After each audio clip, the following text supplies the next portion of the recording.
Welcome to another episode of Reseller Evolution. My name's Scott. And I'm Carl. How's it going, Carl? Good. Episode Trying to 40. imitate you with your top hat on right there. My top hat. I should find one of those. I don't know if it fit my head though. My head's pretty. Well, my didn't noggin's you have huge. a top hat or a coat or something? You were saying Well, that's what I wanted to have to stand out at the booth. Oh, you wanted to have that? Okay. Yeah, I'd be the guy with the top hat. I thought you said you had a top hat, but No, okay. no. Have you ever seen a top hat in your ventures? How about you ever seen a top hat? Nothing that I could afford, but it was at auctions and they kind of went high. And I think, honestly, it was like a beaver, like it might have been a beaver, like felt hat, fur, like, right. Well, I don't know why that's standing out to me. I could be totally wrong there, but it was definitely a top hat and it was in a box. So. They made them out of beaver for sure, right? Okay, so then maybe it was, but they just went for like I think it went over for over $100.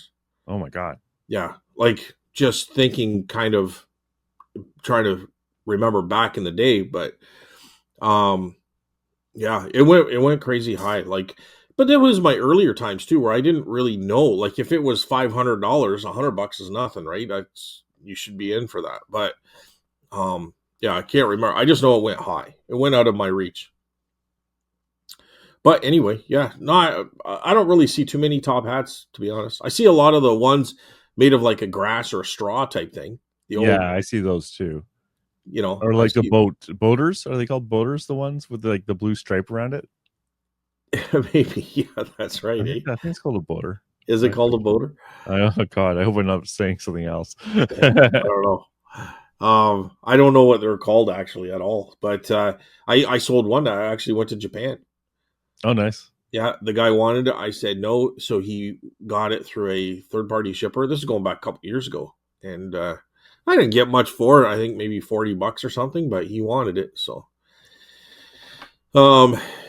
anyway, yeah, but it was old and it had the label on it. Oh, neat. Yeah. So anyway, this, by the way, is episode 47. 47. Holy, we're going to reach my age soon. Like we're creeping up. Oh, yeah. I got a few years a few episodes till we hit mine too. Well, we'll probably hit mine next year. Oh no. So, how's your week? My week is humming along on all four cylinders. Like nothing huge, like no $2,000 purchases or anything, but actually it's going really well. The booth Saturday, Sunday was just, the whole week was pretty good, but right back up there, right where it should be for this time of year, for sure. And eBay's been doing good too. I did slow down. I mentioned that last week, I guess, but I slowed down in that I'm putting three or four items up a day, kind of ish, cause maybe I'll miss a day here and there, but, and I'm kind of getting that same kind of payback in sales. So, yes. So it's been decent. Looks like, well, you sent me the message, but it looks like there could be some issues coming up with Canada Post. Yeah. So they've given their official 72 hours notice yesterday on Tuesday, November the 12th. So that doesn't mean they're automatically going to go on strike, because what they said is that as long as talks are continuing, they're not going to go on strike. I have a feeling if they go on strike, it'll be rotating, because I think that's what happened in the past. I'm still not letting it worry me when I'm shipping out. I have to ship stuff out today. What are you going to do? I'm definitely not putting my store in hiatus. Yeah. If they're out there picketing and it looks brutal, I'd probably just keep doing what I'm doing. Because you could always use FedEx, right? Yeah, we can use FedEx or UPS. I think, we're a little way from there yet. Like, it's just still early, and hopefully they'll figure this out. Yeah, I'm going to send both of my parcels out right after the show here and put them out. Like, we're recording this show on a Wednesday, and they're going on strike on the Friday, which people will hear this show on Fridays. Well, they can go on strike on Friday. Legally, they can go on strike. Right. Yeah. Right. There's a difference. Yep. So I'm gonna ship my stuff out here after we're done recording here, um, and and that's it. I did get some late sales yesterday, and I just got them to the post office by 4 o'clock, 10 to 4 type thing. I think the last shipment goes out right at 4 o'clock, so they would have started their moving. The parcels would have made their move out of the office here in Simcoe, by yesterday evening. So that being said, they're on their move, so they should be safe. And I think I agree with you. I think what's going to go out today would be safe too. So one's Yeah, going to Canada, so they know about it. So hey, I don't yeah, mind shipping Canada Post to Canadians. It's just the Americans I want to make sure they're, you know, yeah. They don't care. They're like, I don't care. I want my thing. yeah. So anyway, no, but everything's been going good. Some of the sales I've been getting is like really, really happy with. Like, it's not like I'm getting, I can't even remember, but I think a lot of them are in the $100 range, but they're things that I was surprised their value, and they're selling at that value. You know what I I, mean? those are great. Like the Frankenstein, the hilarious House of Frankenstein DVD collection. God, that Like, cartoon, that show was so stupid. it was silly, but the collection, I think it's a complete series, to be honest. I think it's volume 1 of volume 1 and 2, like over $100, and I got $100 for it, 94.95. So, um, Nostalgia sells, and that is definitely a case of nostalgia selling that show. yes, I think you 100%. go back and look at it and go, my God, this is just full of dad jokes the entire hour for kids. Yeah, I every now and then it'll pop up, or I'll search it Yeah. and I'll watch it for about 20 minutes, half an hour, but Oh I my couldn't God. sit there and watch a whole hour of it or more. That's for sure. As kids, you don't It know any is. better, right? Yeah, yeah. It's like, what was I watching? I was watching cartoon intros yesterday. For one was for Inspector Gadget. Mm, That damn intro goes for a whole minute. Like half their show is just yeah, it's just yeah, this, it's just the introduction, which they play every episode is kind of funny, but you don't know as a kid, right? You're just like, oh, good cartoons. It's yeah, lunch hour and eating my lunch. I have something to watch during my lunch. yeah, It's yeah. my SpaghettiOs. Well, it's different too, dude. Like, I don't know. I grew up in a rural farm area. We had like 3 or 4 channels. So anytime something kid stuff came on, like, it's not like we had an option of endless Netflix cartoons, right? Did you So listen to CBC's Hog Report? no. Do you remember? They actually had that. I remember that. Back in the day, the Hog Back, Report. they had literally the Hog Report, just like in They that had all that kind of, yeah, for is sure. like really. It wasn't just like that. Was it our the radio station comedy show? We actually had that. It's Oh like yeah.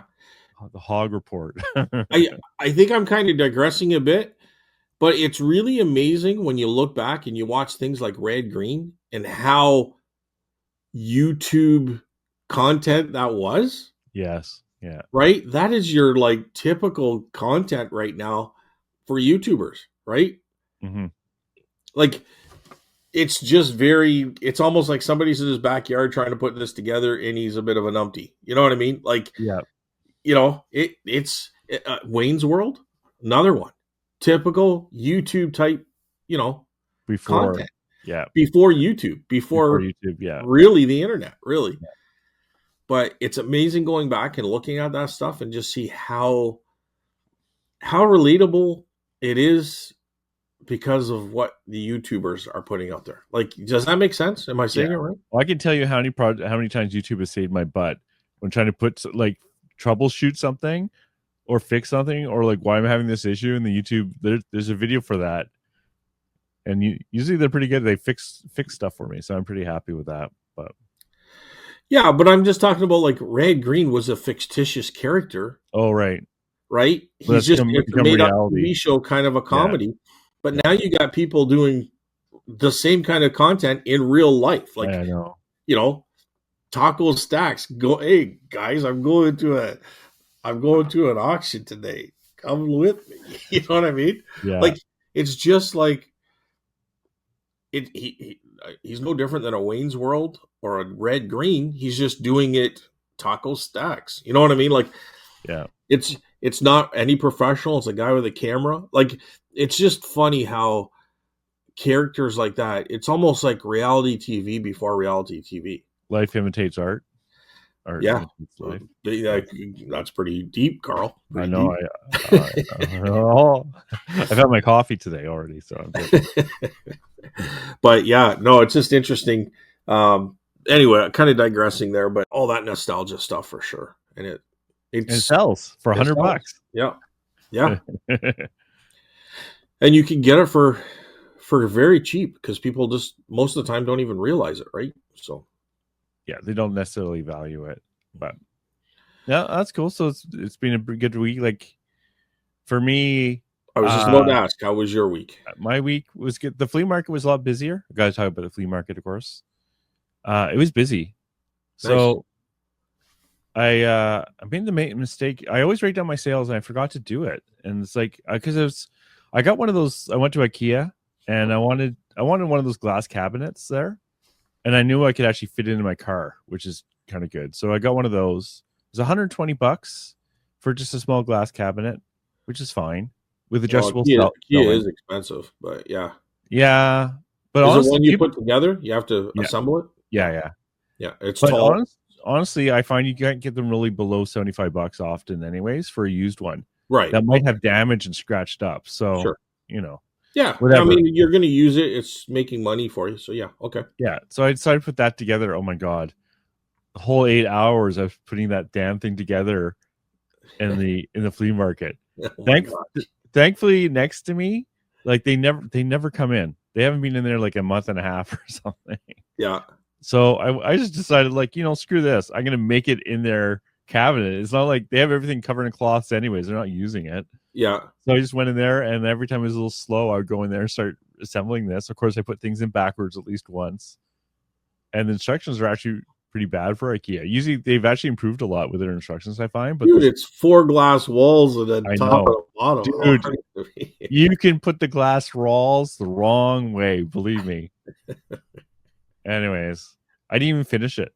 After 8 hours, I didn't finish it. But Really? it was mostly because it was busy. So like I was talking to the other people and they say, oh, it's not that much busier, but it's like, no, I think the traffic this last time was double what it was the week before, to be honest. And 2 people? yeah, screw you. I just remember that picture you sent me of that one lonely guy looking at something. I know. Yeah, we got 2. I was overwhelmed. It was good. I was talking to Serge came in. Oh, okay. Yep. Canuck Serge from and so I talked to him for a good hour. We're talking. He bought a bunch of stuff off me, which was really nice. And yeah, no, I just sold things. Like, it wasn't like, I'm not saying it was a $200 day, but it was a good day for me. Okay. And mostly it's like when I was driving in there, it's like, oh, do I want to do this? And it's like, no, when I got there, I had a good time. And yeah, I'm social, right? Yeah. So I had that. I wish I'd sold, like, I brought in a couple of those like ceramic Christmas trees. Oh, okay. So they're on commission, but they're really cool and they grab attention. But people came in and they didn't bitch about the prices, but they said, oh wow, I remember when I could get like 4 of these for $10 kind of stuff, Yeah, well, those days are gone, right? Those days are gone. So what do you got on them? Well, it depends how big they are too, right? $75 for one. Yeah. And $175 for the other one, which I don't think it's going to get. But it's like it has a music box underneath and stuff like that. But how big is it? Yeah, a normal size for those kind of things. It's not huge or anything. That one seemed a little high to me, but since it's commission, I don't want to, Yeah. I have one for 145. It's probably going to sit for a bit. Now that it's getting towards Christmas, it may go. From my experience, the bigger ones get the more money. So, yeah, the expensive one here has the music box underneath. Yeah, but the music box doesn't really work. Okay. Like, actually, I have a question. Like, I don't know if you know, but like when they get overwound, people will wind them too much. Music boxes, right? Okay. You know what I mean? Like, they'll wind it so much. Is that fixable? Tight. Yeah. Is it Yeah, fixable? yeah. I don't know, but I think I'd have to look at it. I don't know. I don't fix them, to be honest with you. If they don't work, I usually don't buy them. But if it's a ceramic Christmas tree like that, just because the Christmas tree alone is very desired. But if it's not working, I don't think 175 is achievable, No, maybe right? it's Like, 160, whatever. It's wait, I thought it was a little high, but yeah. we'll see. Like I But I might don't know. be. I haven't looked them up. I don't know. But I think you can replace the music boxes Oh, it's within them. definitely replaceable. They even have the screws. You could just Yeah. like, So I think the replacement is better than fixing it. To be honest, yeah. probably I was just easier just curious to if there was replace an it. easy fix for that or not. Like, I have no idea. Like, Well, I don't think music boxes are all that expensive. Now, if it's like dated, like if it's an antique German piece or Swiss, like that could be yeah, irreplaceable, right? this doesn't look that. It's It's like probably a the 1970s or 80s yes, little box, right? that's what So, I'm thinking. Yeah, yeah, exactly. so you could probably buy one for $20 or less online. I don't like projects, but Dude, it's 4 screws. You know what I mean? You it's just actually two. okay. Yeah, that's it. So, um, I just do a search on eBay. You'll probably find it. Yeah, So, if it was mine, I would do that, but it's someone else's. I don't want to get into like complicate right, things. right, right. But no, it was good. Like sales online, like Dawn, our listener Dawn, sent me a message on Facebook telling me it's a list, and I have a feeling she looked at my store and looked. It's been a little while since I listed, so I must admit I've been living up to the lazy part of my name recently. But the other thing I've been thinking about too, I always waffle back and forth on this, is buying stuff knowing that you can make money and buying stuff knowing that you're actually going to list it. Do you know what I mean? I know it. I know what you mean. I Yes. fall into that trap all the time. Yeah. Like, what did I buy? I bought this timer for people doing like workouts, and it's like this thing sells for like $100. I had no idea if it works properly. Like I plugged it in, like it was $9 at the Value Village. It sells between 80 to $100, right? It's heavy, but it's fine. But it's just like it's such death pile magnet for me because it's like, okay, I can't just like plug it in and say, okay, that's it. I need to know what this thing is actually supposed to do, Yeah. not just like the fact it lights up, which means it's gonna be put into the I'll deal with it later pile. Yeah. It's like it's almost like it's a learning project to see if it works. Yeah. Is that what you're saying? Well, it's not just does it work? It's like how is it supposed to work, and is it doing it correctly? Yeah. And Which isn't necessarily in this case a simple thing. I'm gonna probably have to YouTube the damn thing, right? yeah. So that I'm trying to stay away from.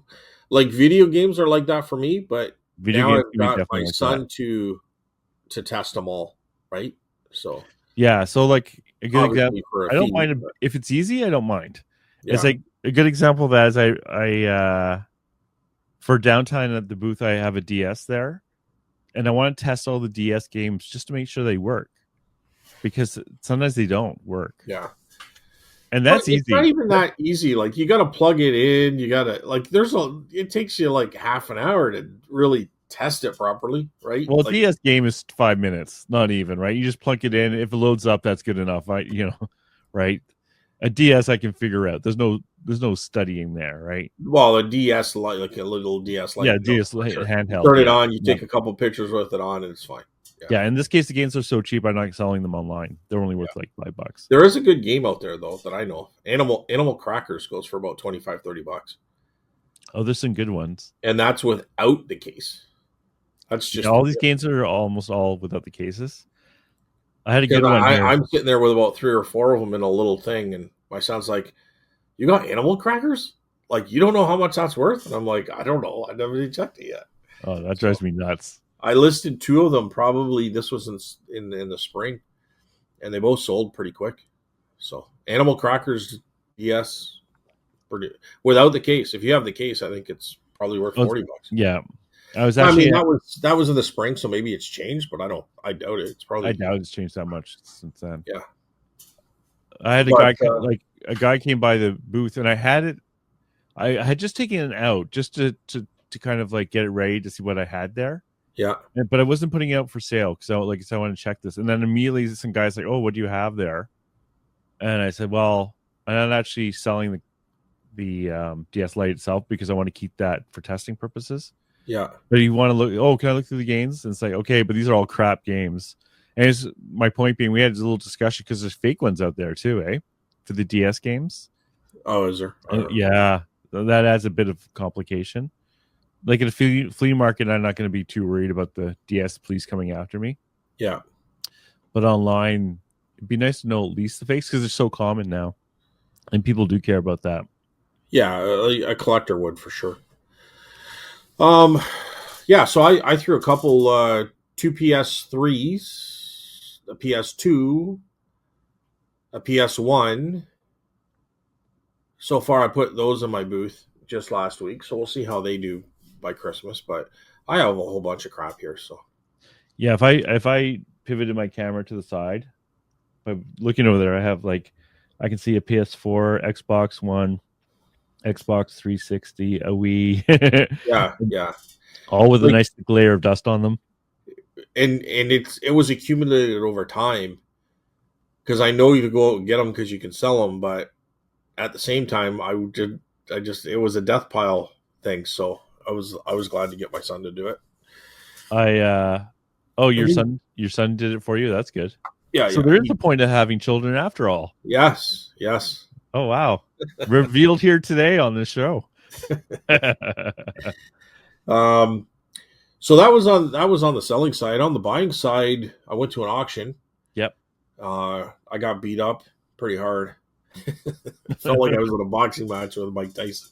Oh, It no. was a lot of Christmas stuff, and it was just crazy, ridiculous prices. I ended up picking up some stuff that I'm pretty happy with, only because it was lots of volume for like $5 or $10 for the lot. But again, it's not really my thing, and it's like, okay, I get it home all excited, and I like looking through it, and I'm like, oh my god, I got to list this stuff. Like, it's just kind of boring to me. But I Ooh, I mean, get to list light bulbs. Yeah. I know. So what I might do actually is Yeah. just put a couple bucks on them and throw them in a booth. And there's going to be ones that might have a little bit more value. Those will go online. But for the most part, I think if I put them out there, this week, I think people will start buying them, right? So I'm hoping so. But we'll see. They are definitely vintage and old, but all the really nice stuff went for ridiculousness. It was insane. What's the I, name of the I German high learned some end? stuff too. I got a bolo here. Oh, So ooh, we're not doing beautiful. bolos this week, but Tina Mac, here's a bolo. And you might know about it. I did not know about them. And they're called feather trees. Mm, Did you know about them? no. So the older the better, obviously. But some of them, insane prices. Well, What what they is a are, feather tree? What is a feather tree? so it doesn't look like they're made of feathers. It looks like, but I don't know. I looked on them on eBay to try to figure out what the heck I'm missing here. And some say goose feathers and all that kind of stuff. So they must have been made out of real feathers. Maybe they're painted. But the ones that are made from Germany, and they have like a small little box that the tree sits in, like some of them can get into the $1,000 range. Okay, so I'm just looking at the feather tree. Just curious. It's a fake Christmas tree, except they're pretty. It's pretty spindly, I would say. I would say it's more of a folk art Christmas tree. Oh, okay. Then I'm not looking at the right thing. I don't even think they call it folk art, but to me, they look, I'm pretty sure they're going to be handmade, like the antique ones. It does look like a fake tree. It almost looks like the Charlie Brown Christmas tree Yeah, that's what I meant by spindly. Yeah. without the bulb that hangs it over. They stand up straight. But like, look at some of the more expensive ones, like antique German one. You'll see $1,000 prices on them. So I just had a memory. I think my mother-in-law has one of these, and she asked me if it's worth anything. No, tell her no, that you just want to use it for a gag. Hopefully, she didn't throw it out. Yeah. But I think the box is what makes it. I don't know. I don't know because they sold the box too, and it got like $100. But Hmm. the tree with the box, like the stand box, the thing the tree sits in, Yeah. like the one went for over $600 plus buyer premium and everything else. So you're looking at $800 for it, and then the other one went for a couple $100. So I don't know why they were beating each other up for the 600 So I'm plus. looking at like top prices, and 600 Canadian is actually kind of higher than they sell on eBay. So maybe it's one of those auction things where the price is actually higher than retail. You see that sometimes too. You know. Well, that's what you're seeing, Carl. But you need to. I'm going to take a look here as well. And are you on .com or I'm .ca? actually on .ca. So maybe Google it or go .com. I'm going to check .ca as well. But it is called a Christmas, or it's just called a feather tree, I think. Feather. This is still valuable. I'm just saying the 800 seems higher than the average price, but from what I'm seeing, but it's still a great buy. Don't get me wrong here. I'm not saying Like it's just something I was not prepared. Like I had no knowledge in it. But then there was Christmas bulbs. There was all sorts of things that just went for crazy, crazy money. it sounds like the auction company actually did their clients good. As annoying as that Oh, is. without question. Like, I mean, it depends who you're asking. In my mind, they did good. Maybe the client thought there should be more. Like, who knows, right? Yeah. But um, If you want good prices, don't go to auctions generally. I mean, for as a seller, generally, in general. yeah, it depends. Yeah. If you're getting rid of inventory, I'm not talking about that. I'm talking about what do I know? I don't know what I'm talking about. I've never done it, so Well, because sometimes it all depends. Well, I see one right here, $557. yeah. So that's what I was talking about. Like that's lower than the 600 to 800 that you were seeing at the auction, and that's the Yeah. highest. That's the high end runs, right? Like there's probably tons of if you go further down. I'm Well, not saying they're not I see three right now for 500 plus sold. 481. Yeah. Sold. Yeah, they're all sold. Everything Yeah. I'm looking at sold. There's one there for 640. That was an auction. 369. So maybe 600 would have been the top end, but a lot of them. Oh, there's one for 700. I think that's it right there.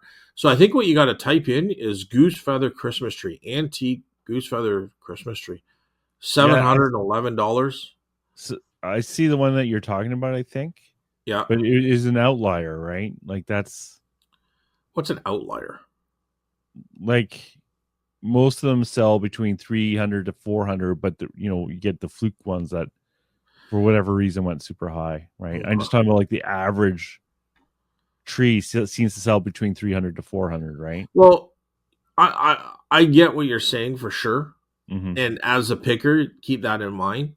But I would also say that there could be something very unique for some of those higher end ones. Like only one of the two went for $600. The other one went for a couple $100. There's another one for $732. Maybe it's the height too. Like this one's vintage 50-inch, Yeah, right? 732. So there's size probably does matter. yeah, You know, you know. The ladies went. There's one for 536. That was 31 bids on it. So yeah, I don't think it's uncommon to see between $500 and $700 here. So, but for what makes the difference between a $300 one and a $700 one, I have no idea. But still I know Bolos. they talked a lot about the base. The base. It's all about the base. Yeah. But they did talk a lot about that before they started the bidding. So that could mean something different. And if you went to .com, maybe you'd find more or some different ones. But I agree with you, Carl. A lot of them are in the $100 to $300 range, and then there's a fair amount still for the $400 to $700 range.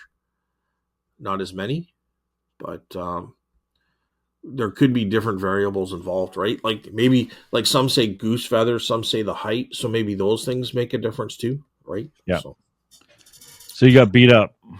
So I got beat up. Yeah. Um, Can't win them but all.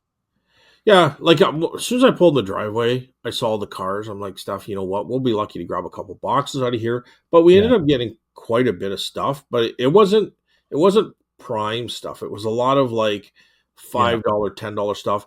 I got 3 nativity scenes for $10 a piece, so $30 for the 3 of them. I They shipped one of look, those out last week actually. yeah. How It's much did you get for it? $100 or something. It was a big one though. Okay, I think these ones are around the $40 to $60 range. Probably $45. Let's say. And it was like a Costco one too. It wasn't even like an old one or something. Oh, these are the older ones, so it's going to depend on the figure. But I'm going to assume, like, unless they're like German or something, maybe. But I'm going to assume that they're probably $45 a piece. But I just figured one's going to pay for all 3, and then the other 2 will be the profit part. So, so I was okay with that. But well, anyway, doesn't matter. I'm rambling on. I went to an estate sale. I talked about that last week, so that's already talked about. So yeah. So So for anyway, the auction thing you were just talking about, right? yeah, That was my experience when I went to the live auction 2 weeks ago or 3 weeks ago. When I got there, after 2 hours in traffic, eesh. the parking lot was full. It's like, oh, this is not a good sign. It's not something you want to see when you pull into the auction. And I went inside and the place is packed. Yeah. And when I looked around, it was just a bunch of low end stuff, like nothing really worth me seeing around. So I got back in my car. That's going to happen sometimes, you know. That's the danger too of these live auctions is you can't really necessarily see what they have for sale until you get there, because like often they have stuff in boxes, or they've gone in more stuff since they took pictures or whatever. And so I find you can't. It's good to look at the pictures, of course, but it's not always about that. But in this case, it was like, yeah, I'm not sticking around for just a Well, few items. Or I know what's going to happen with me, especially, is I'm going to sit there going, I don't want to sit here and not buy anything. I'm going to start buying crap. And the last thing is I want is more crap, even where there's not worth the risk of buying it in case there's something special in there. the one I go to, they set everything out throughout the day of Friday, put it Mhm. all out around the room, and then they take pictures of everything set out. There are the odd times where it's a huge sale, so there's a lot of mystery in boxes and stuff that are still under the table because they just don't have room in all the tables. But for the most part, they have everything laid out. They take pictures. So on the Friday night before the auction, around I don't know 6, 7 o'clock at night, they post it so everybody can see. So I have a pretty good, like, I'll in on all fairness, they do show you what's gonna like 90% of it for sure. What you're walking into. And I even Yeah. said to Steph the night before that this could be crazy. Like some of these things could be crazy prices. Because old Christmas and old Halloween, right?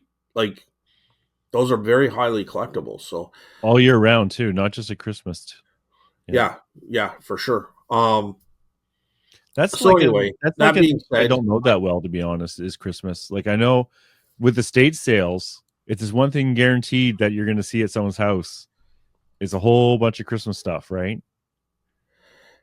yeah, yeah. Well, and I look at this way too. And I was lucky to be able to pick up some other stuff, but I've always said this. I pick up the crumbs. So when you go to an all Christmas estate sale, like a collection of Christmas stuff, well, not everything's going to be Christmas stuff, but the people there, the majority of the people are there for the Christmas stuff. So I can sneak in there and grab other stuff for cheap. You know what I mean? So I did pick up a lot of ephemera that I haven't even gone through yet. It's just in boxes. I haven't even gone through it yet. Or what type of ephemera? Well, like booklets, like not. I got some stereo cards. I didn't get any like postcards or anything, but I got some old magazine stuff. Yeah. Um, I love magazines. they were in lots, Yeah. so And there was lots. a couple people beating each other up and they were cherry picking. And then at the end, I picked up 11 lots. So so here's what happened. There was 11 lots and it was on choice, and I was at $6 per lot. So I went there and I started looking through them. And he goes, Scott, would you take all 11 lots if I only charge you for 8? And I'm already picked 7, so I'm like, sure. You know what I mean? I already had 7 chosen out. So I'm shocked they would do that. That would piss off other people at the auction I go to if they did that. well, they've already been running it for, like, there was probably 20 lots and it got down to 11. So all the good stuff would have been cherry picked. We're talking about $6 a lot, Carl. You know what I mean? It's Yeah, not I like, guess it's not like you can go much lower than that. right. So, and a Yeah, lot, and a couple of it, I was like not going to pick up at $6. So I'm surprised you got for 6. Like our guys don't go. They like if you bid, it yeah, starts the lowest they'll go is 5. well, the 6 is higher than 5. I know, but they won't. The next bid up is usually at least going to be is usually 10. Okay, so but you see, So, you're so black and white. Like sometimes they got to mix it up a little bit. Like yeah, okay, but I didn't finish the question. okay, You got to relax. okay. Get That always- going. Let's hear it. Let's hear it. I How know did my you? answer is going to be the same, anyways. I can I read your just, mind. I gotta ask. So on this, did someone else bid 5, Yes. and then you bid 6? No. Okay. They asked for 10, Okay. 750, Yeah. and then they said 6, and I Really? put See, they won't yeah, do that at ours. I yeah. don't. They you see, like, so if they're asking for 15 and somebody's bidding 10, and you're talking about lots, so that extra dollar gave them an extra $8, right? Yes. Like Yeah. in his mind at the time, it would have been an extra $11. So when you're buying on choice is a lot different. Like if teacups, they do the same thing. So when you're buying on choice on the teacups, well, teacups, people don't really like paying more than $3 or $4, right? Because there could be We chips, should there get the could be all sorts of definition shit. of. Sorry, I'm So interrupting. so they'll go down to $2 a cup, and then they'll start trying to bring it back up $3 a cup because there might be 100 cups there. So that extra dollar means a lot. You know what I mean? Yeah, yeah, I know what you mean. I'm just saying, So like not that. everything is black and white, Carl. How come it went to 6? You're supposed to go to All 10. I'm telling you Nobody's is doing that they that, buddy. don't Nobody bids like cares. that. I'm like, they don't bid like that at ours. I never seen them go from 5 to 6. I just saying, like where I go, I've never seen Sometimes that. they'll like if there's 5 and then 10 and then he'll This go, is do you 15? And they'll say right. no. He goes, how about 12 and a half? Will you do I've 12 seen and a that. half? I've seen that. So I've what's the seen that. difference? But because 5 to 6 is such a small little increment that I don't think I've ever seen them do it. This is how it usually works. Okay, so just for the people who don't know, just in Yeah. case, by choice, which means that they'll have like say they have, I don't know, die cast toys, and they have like 20 of them right Yeah. on the table. They'll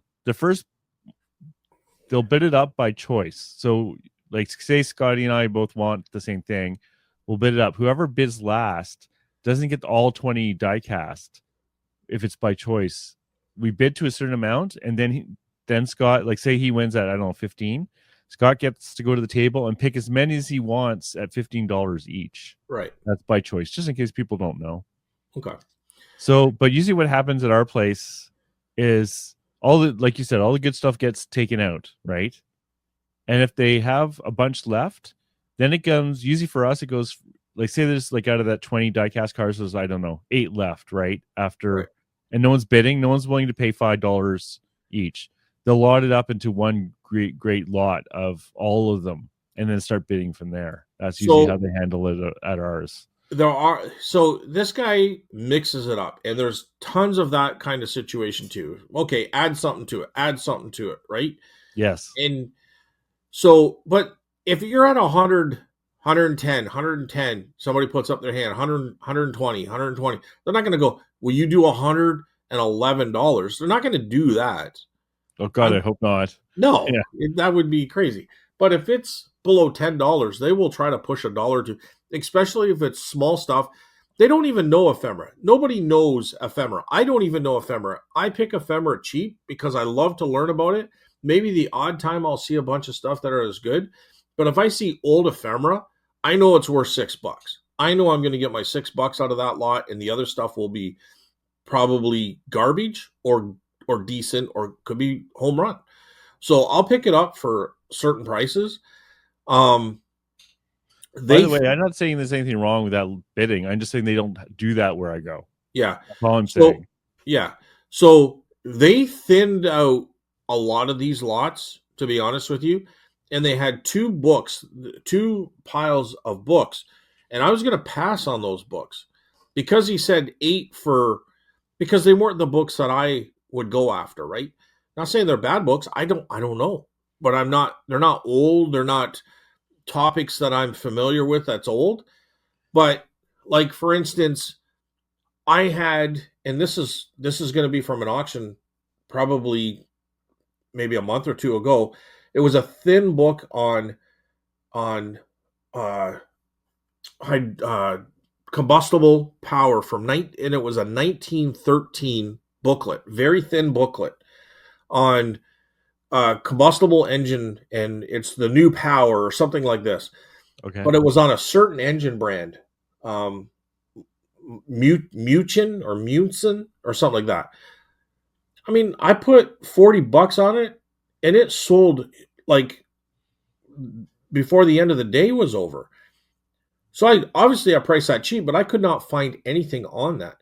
But there's booklets like that are in those $5 lots, $6 lots, Carl. But there's I just say it's just never mind. I'll shut up. so I'm zipping my lips. I'm just kidding because I thought you said 6. But there's things in there in those lots Yeah. that's going to pay for everything. There's going to be one or two things that'll pay for everything for sure, or maybe even pay for everything with profit. So I'm just going in there because I'm going to learn about it. I know it's going to pay for itself, and we'll see what happens. But anyway, that's just kind of what I do with ephemera. I know Don's going to say you need to know ephemera, but and I wish I did. I wish like I can kind of like 1913s, but I'm like that would be an ephemera type booklet. But I know that because I've sold old books that was that same topic. You know what I Yeah. mean? Yeah. So what I'm saying is, there's one advertisement piece. It was in the shape of a laser gun. It almost kind of looked like Buck Rogers laser gun, but it was a bread advertisement. I think that thing, just that little advertisement, was for like $60 there. And I know I went up to $25 thinking like, what am I doing still going after this? But it looked very cool, right? So maybe it was an advertisement where you could mail away and get a gun like that. Like, it's a toy, obviously, but I don't know. I don't know what it was, but somebody wanted it. So, I wish that was hidden in the little ephemera pile. You know what I mean? Like that would have been, wow, that's awesome. Like, but those things happen. But now that people are going there and picking up a lot of ephemera, I know in the last couple auctions where there was a lot of ephemera, people were beating each other up over some of the stuff. Mm. So they've kind of learned, okay, we don't know what ephemera is going to sell, but we know people will go after it. So they really thinned out the piles. I was kind of disappointed because the one time I went, there was like piles like, a foot high. I hate that. Yeah, like on high bids, like here's 20 postcards for sale. Great, thanks. Like, I have no interest in those tiny lots, right? Like, right. But then they sell anyways, and it's like, damn it, you're ruining my sourcing. Because that way you can see what's there, and if that golden one's there, people will beat each other up for it. They're just like, it's like estate sales has said, like you even sent an email out saying, our prices are to try and get as much as we can for the seller. Right. For the estate holder. We're not here. Like, obviously, they gotten so many complaints about pricing that they're like, suck it up because we can sell stuff at the high price. And so you can't blame the auction companies for trying to get. I don't at all. No. And let's be honest, if they start getting stuck with a whole bunch of stuff, then you'll still see those big lots again, right? Yep. Where they just want to get rid of it, right? Well, they won't get stuck with it. What happens too is when it's the live auctions, they'll like add another thing to this lot, add another thing to this lot. And before you know it, you're getting like a bunch of postcards with a bicycle seat and a Coleman lantern all together. Like they just start adding stuff. They try to Yeah. do like things with it, but like there's that happens too. And then you find out, oh, this Coleman lantern is worth more than the stupid postcards. So Yeah. it's like, that happens too. Um. So yeah. So anyways, I'm looking forward to going through that. I kind of like it was in the back of my mind. I haven't even gone through that stuff yet, but I'd mm, like to get through that just because I like to find that odd little. Oh wow, this is probably worth some money. You know what I mean? I mean, thank God for Google Lens though. Like, I oh mean, God, right? Like, yeah, I don't know I what know. they would have done without internet back in the day. I You know what I I I, mean? I don't know how you guys did it. Yeah. Like, because it's like my memory is crap. So without it, I don't think I could do this. Well, I I think told that's you why one time maybe the you had story a lot someone of yelled at people. me for using it though, eh? I was at a store and it's like, you're not a real seller if you need to use that. And now I see like everyone, like literally people in their 90s using it now. Yeah. That's how much it's changed. Yeah. Well, I think that's why people niched, Mm, right? Because maybe you had a lot of people that niched down because they had to learn something. They were forced to. You couldn't just that's a learn really good everything point. with a couple of seconds of research on your phone, That's a really, really good point. Yeah. right? So, Uh, because I was thinking about niching or niching down, like, because it's like the difference is like when I'm at, like, so for the flea market, like they have the booths outside, and that's where a lot of people source from, right? And there you can Google Lens it, but it feels kind of awkward, and you're losing opportunities because time is important when you're there. yeah, And so yeah, there is niching down is important in that area, but I think it's in some ways it's becoming like it doesn't matter what it is. It's more like, are you willing to deal with the item? Because you can pretty well ID almost everything now. yeah, Not everything, I shouldn't say that, but a lot more than you think you could if you had to manually look it up in books or yeah. something. Uh, Or you can find something relatively close to give you a ballpark. Yeah, an idea. Yeah, a yeah. ballpark idea of the value. Um, but yeah, so I don't know. I kind of look forward to going through that. So But so one last thing I wanted to just mention all for right, me. And slowly the clogs in my brain are slowly like churning, clunk clunk clunk. as the morning goes on. No, as time goes on, of like I'd rather get rid of this thing and not get top price at the flea market booth. Okay. I'd rather get the sale because I want that damn thing out of my booth, even if it means breaking even sometimes. So here's my example. I bought a bunch of manga books from Oh, a garage sale, and I paid I think $4 or $3 each, and I cherry picked the good ones out of there, which were not a lot to be honest. yeah. And then the rest I'm selling in the booth for $5. And then someone came in and said, "Well, what happens if I buy 5, like another reseller?" And I said 20. I said I'm breaking even at that. And he said, "Oh, you sure you want to do that?" I was like, "Yeah, I want them gone." Because I kind of realizing I'd rather just get rid of that and replace it with something else. So like, there's been a few things like that. Like I had an ostrich egg, and it's like I think I was asking 45. I let it go for 25 because I want that spot back. Yeah. I don't need to get top price, and it wasn't like a super special, like high end designer ostrich egg. It was kind of like a touristy piece, Yeah. and like I'm slowly cranking with that. Like, just get it gone. I isn't. Well, 25 bucks for an ostrich egg, that's pretty good. Yeah, I was like, but I was happy to see it go. Let me put it What'd you that pay way. for it? $5? Yeah, five Yeah. bucks. Yeah. So dude, that's fine. Um, but some ostrich eggs with the right painting on them is ridiculous. This I was mean, transferware. This was like okay. obviously it was a modern tourist piece Yeah. or modern knee. It was nothing special. I found it online. So, Yeah. but I'm still my point being slowly cranking to like I don't need to get. I rather if someone offers, I kind of want that deal, even if Well, it means breaking close to even. a lot of the best booths are the ones that knock it out of like push the product through quickly. Because not only are you selling your stuff, but people want to keep coming back to that person. You know what I mean? So I've learned that too. I try to keep my prices in that kind of in between range, Yeah. and it does well. But I'm not doing as good as the people that are selling their stuff out for, 50 or 60% of what retail is, and then sometimes even much less. Um, As long as you're still getting your profit margin, like what I don't want to do is buy things for 20 and sell them for 20. Like, right. and you're Well, like, look, I sold something for 20. It's like, well, no, you would never do that. But sometimes you can go in there and buy stuff super cheap and still make a few bucks off it. But I don't like that strategy either. Like, just because that's not what I'm there for. You know what I mean? I'm also there to make some money. And I think sometimes those people don't really care. It's all about buy, it's all about the hobby, that's what I'm trying to say. because Yeah. why would you sell something for 20 bucks when you could easily get 50 or 60 bucks for it because it's worth $100? Like, you know what I mean? Like, I don't mind those boosts because I go in there. I remember buying a fire helmet for 30 bucks and selling for 300. You know what I mean? Off the Yes. person I'm really thinking about. But, and there's lots of other scenarios in there too. But I'm just saying it's, I don't know. It's however you want to do it, right? If you want to move your stuff and you don't want death piles at home and you pick your stuff up super cheap because you have people calling you.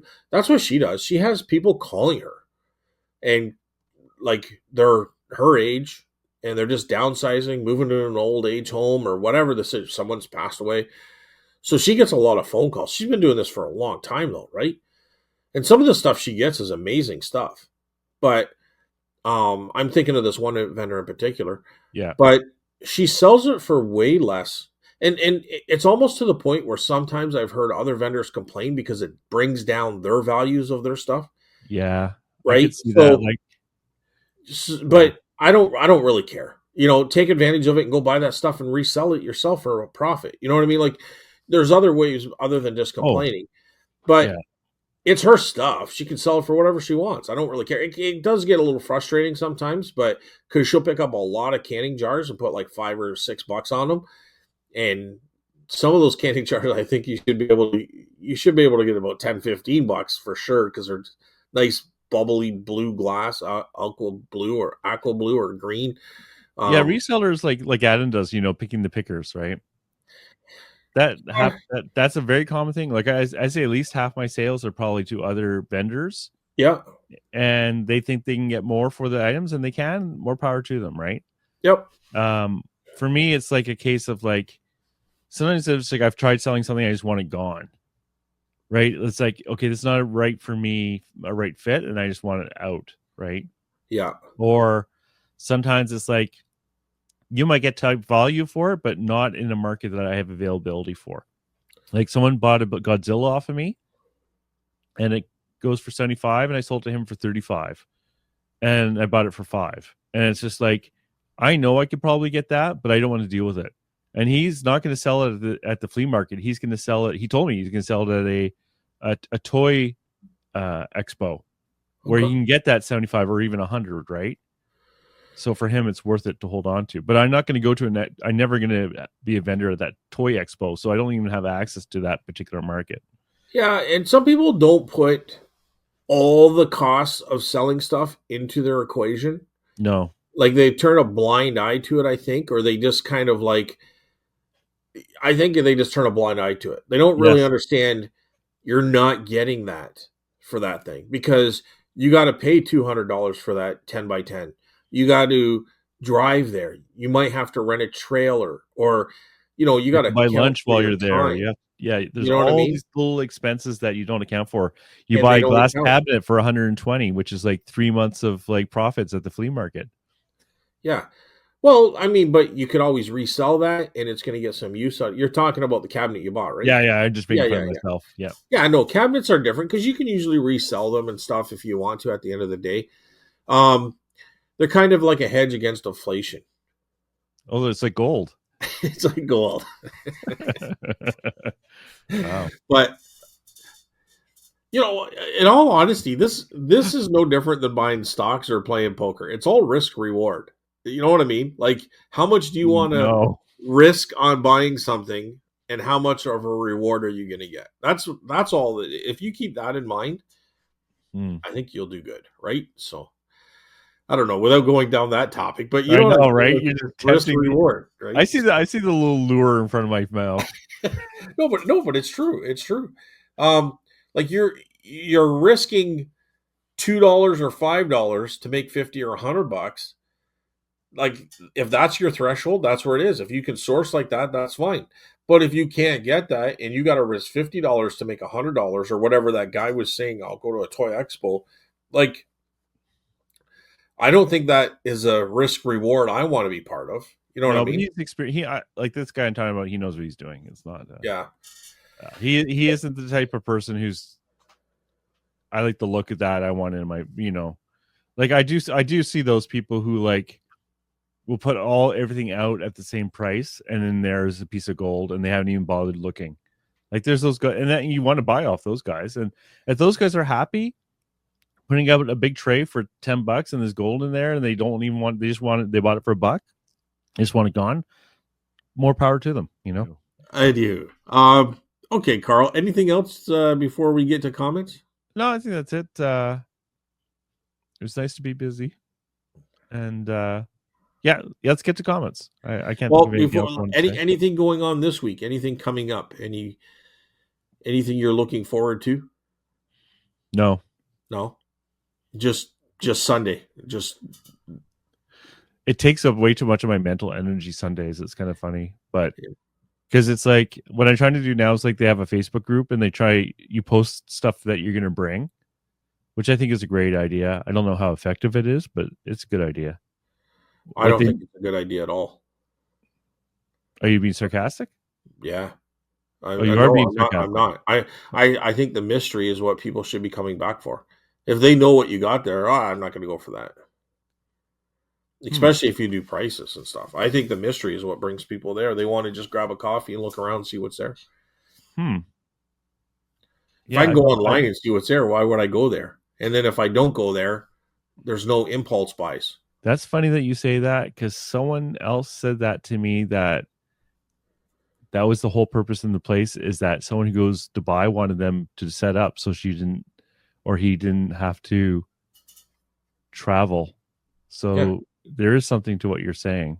Like I would say huge ephemera lot just came in there this weekend, or you know what I mean? Or a huge estate sale. I'm bringing tons of stuff in from this antique collector or tin toys, but I wouldn't show any pictures.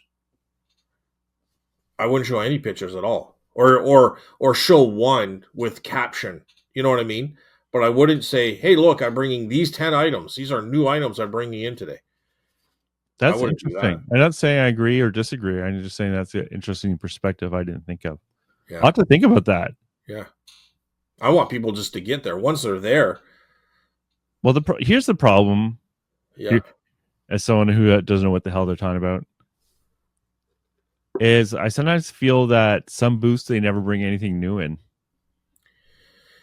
Well, that's a problem. But does it appear that way? I don't know what the truth is. Like they have to bring something new in. If they sold something, they got to replace it, or they have nothing in their booth.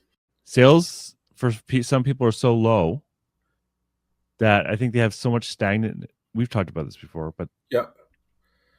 But I'm not. I don't know. Not everybody knows how to resell properly, and that's not no one's fault. I mean, I think nowadays you should know. You can go on YouTube. You can watch people do it. You can. So there is listen, I just want to say something here, Carl. Sure. So there's good hockey players. There's people that can't play hockey. They can't skate. There's good artists. There's people that can't draw. There's good singers. There's people. I think there's creative, really good pickers and resellers out there. And you can't just, I'm a reseller. I could sit there and say, hey, I'm a country music star.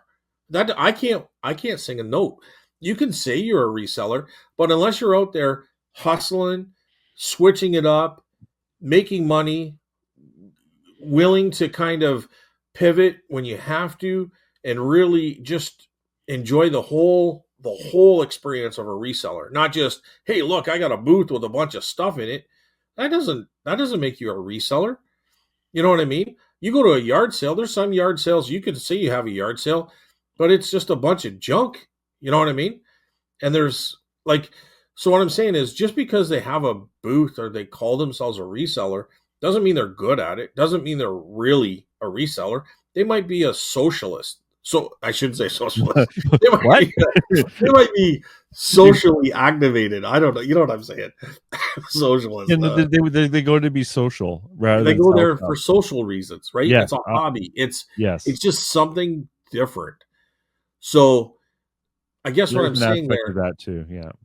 I guess what I'm saying there is they they don't care about profits, No, or else they would be making profits. You know what I mean? And those are dangerous to the vendors in total. Like I would I kick those agree. people out, right? I would honestly, or put them in the back. Man. Put them in the back. You know what I mean? Like Yeah. I would not want my front retail space as an owner to be occupied by dead inventory because that's going to harm everything. You know what I mean? I agree with you. So I would have that right up front. Like I'd be very business right up front. I could be a nice guy later on, but right up front, I'm going to make you really question whether you want to be at this market or not. The difference like between the flea market and your antique market is with the antique market, it's easy to see how everyone's doing because they have records of all of that. I would know how everyone's doing at the. I would know. I could stand there for an hour and tell you how good people are doing. Yeah, because you have you have the sales figures if you No, own a no, market. no. In your flea market, I could Oh, go there on one Sunday and tell you who's doing good. I could probably walk through the place and have a pretty general good idea just by price. Just and what I'm saying is the owner should be able to do this too. You know what I mean? Like Carl, you can do the same thing. You can walk through there and say, "I bet you this oh, guy does I get really good." feelings. I get Or yeah, feelings. Like when I go through, like I can kind of tell which booths are exciting and which booths are boring. yeah. And You when you I have actually just said it friends to come, open up this conversation that there's people that don't do that well. yeah, and for me, I try not to be the boring one, but it is a learning curve. It like I've had my friends come in and say you have a bunch of garbage, in a nice way, not in that blunt way, but they are saying, why do you have this stuff here? Okay. And it's because I don't know what sells in a flea market, right? I'm trying to figure out what sells. Like, what I sold a lot of is those stupid croc giblets or whatever. Not like I made a fortune off of them, but I sold quite a few this weekend. But they sat there for a long time without moving. Anyways, I don't even know why I brought that up. My point being, I'm trying to figure this out too. Yep. It's not so obvious for me what are people there for. So you could go to my booth and say Carl's has crap in his booth, but it's kind of like because I don't know any better. I'm trying to figure that out, right? But some of the people also don't have good stuff because they never take anything out of their booth. You could go over there and I could like run a finger and like the dust covering everything because they're like, once it's in their booth, they're done. Like it could be there for 5 years, they don't care, right? Right. I don't want to be that person, but I can understand the laziness of that though, right? It's like I've already put the work in, I've already brought it in, I've already priced it. I really don't want to take it out. So I get that. But someone that's learning is a completely different person than someone with dust from being they're sitting there. stagnant. There's a difference between learning and making mistakes and being stagnant. Yeah. I Right. get you that. Yeah. So I can tell you right now that someone has decent prices on cameras or photography is going to do well. Old bottles, from pop bottles to old like bottles with like names on it to milk bottles to jar, like I'm not talking canning jars, but like a beaver jar or certain, to to lamps like I got, to old pictures and stuff like that. Like people, if you have the right prices on there, that stuff will fly out the door. Like if you have good antique stuff or Well, vintage stuff, like yeah, like you'll be I able to get see that. that kind of stuff. But it's What's that? learning which of those things is in those categories. That's the hard part, right? Like I could bring in a bunch of what I think is old glass, but no one still wants it, right? Yeah. So it's not so easy just to say just bring in great stuff and it'll sell great. Well, yeah, no duh, but at the same time, determining what that is isn't always that easy. That comes with a lot of experience as well. Well, Like, and it, it's also hard sometimes to tell because something could sell, like my tarot cards, right? I sold a whole bunch in the first month, and I haven't sold any since then. So at first, my impression is like, oh, tarot cards are great. so you Buy more. jacked up the price. No, I bought more tarot cards. Good ones or the No, cheap ones. cheap ones? Yeah. Like I don't get me wrong, I like getting the really high ends, but I can buy cheap ones on a regular basis. But now they're rotting. So Yeah. sometimes it's not so easy to determine even what's selling and what's not. Because you can, especially when you're there physically, Well, did you the cheap tarot get, card sell because it was getting to Halloween? I have no idea Okay. because they sold in September, right? Yeah. Sold in September, none in October. So, and they were. I don't think there's anything special about the ones that sold. So, like I'm saying, it's not so like all that experience takes a long time. It takes years, I think, to accumulate that knowledge.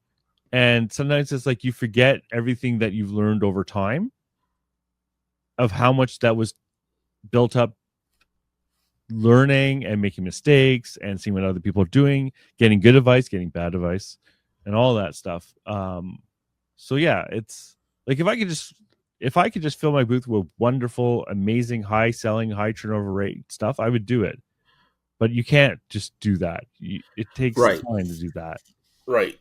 And don't get me wrong, when I say that, it's not going to fly out the door. Like you're not going to clear your booth out every Sunday. That's not what No, I'm talking about. yeah, and you have to give it time to sell, like you've You told got me to that give it time. before. You got to give it time. But in my booth, I'm very limited in space. So if something like I had these Ben 10 figures, right? They've been sitting there since September. So what is it? September, October, halfway through November. I haven't sold one. Yeah. They were taking up half a shelf on one of my shelves. I took them all out. If I waited longer, could I have sold them? Maybe, but I could have also had something else in there that might have sold, right? You want to give stuff time, but you don't want it to like never sell either and take up valuable space, right? Yeah. You're in a tough situation, dude, because you just you've had 2 or 3 weeks in a row with no traffic. That makes it complicated too, It makes it tough. right? So, and let's put it in perspective. I put these little toy soldiers online. They're flying out the door. I put them in my booth. If they're over $40, they're sitting there right now. You know what I mean? Yes. So there is a difference, and some guy will, like, I mean, I had a bunch that were $50. He came and bought. I'm thinking like 8 or 10 of them, but the ones for $100 nobody's purchased yet. You know what I mean? So is that take that one guy who's going to come buy 3 or 4 of them? I don't know. And it can They give you don't the they false don't take impression. up much space, and they look No, really good. they look But cool. Yeah. but it's no different than that Ben 10 thing. It's like how long does it sit there? I get that. How long are you going to let those $100 items sit there with no sale I'll let them sit there for a while for sure. for a while? Yeah. I might switch them around, which I've already done now, but not Yeah. because I wanted to switch them, but Mm-hmm. because I switched my booth up by I added something to the booth, another display case, which opened up some room in another spot. So I just switched them. Long story, but I just switched them for that reason. I didn't switch them because they were not selling. But it's Um, amazing what a difference that makes just moving stuff around. I can't tell you. I move these stupid stickers to another spot, no action, no action. All of a sudden, I've sold a whole bunch yeah, just because I no, physically moved them. It's yeah. there's a big difference there. But Um, but I'm just so what do I say? Like, it doesn't mean that it's not good stuff. It's just a different animal. You know what I mean?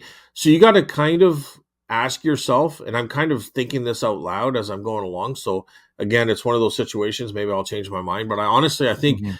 you got to ask yourself, what was your purpose of doing the booth to begin with? I tell myself every time I get up at 6 o'clock in the morning to drive to it, and I have to scrape off my car, I ask myself, "What is the purpose of getting my booth?"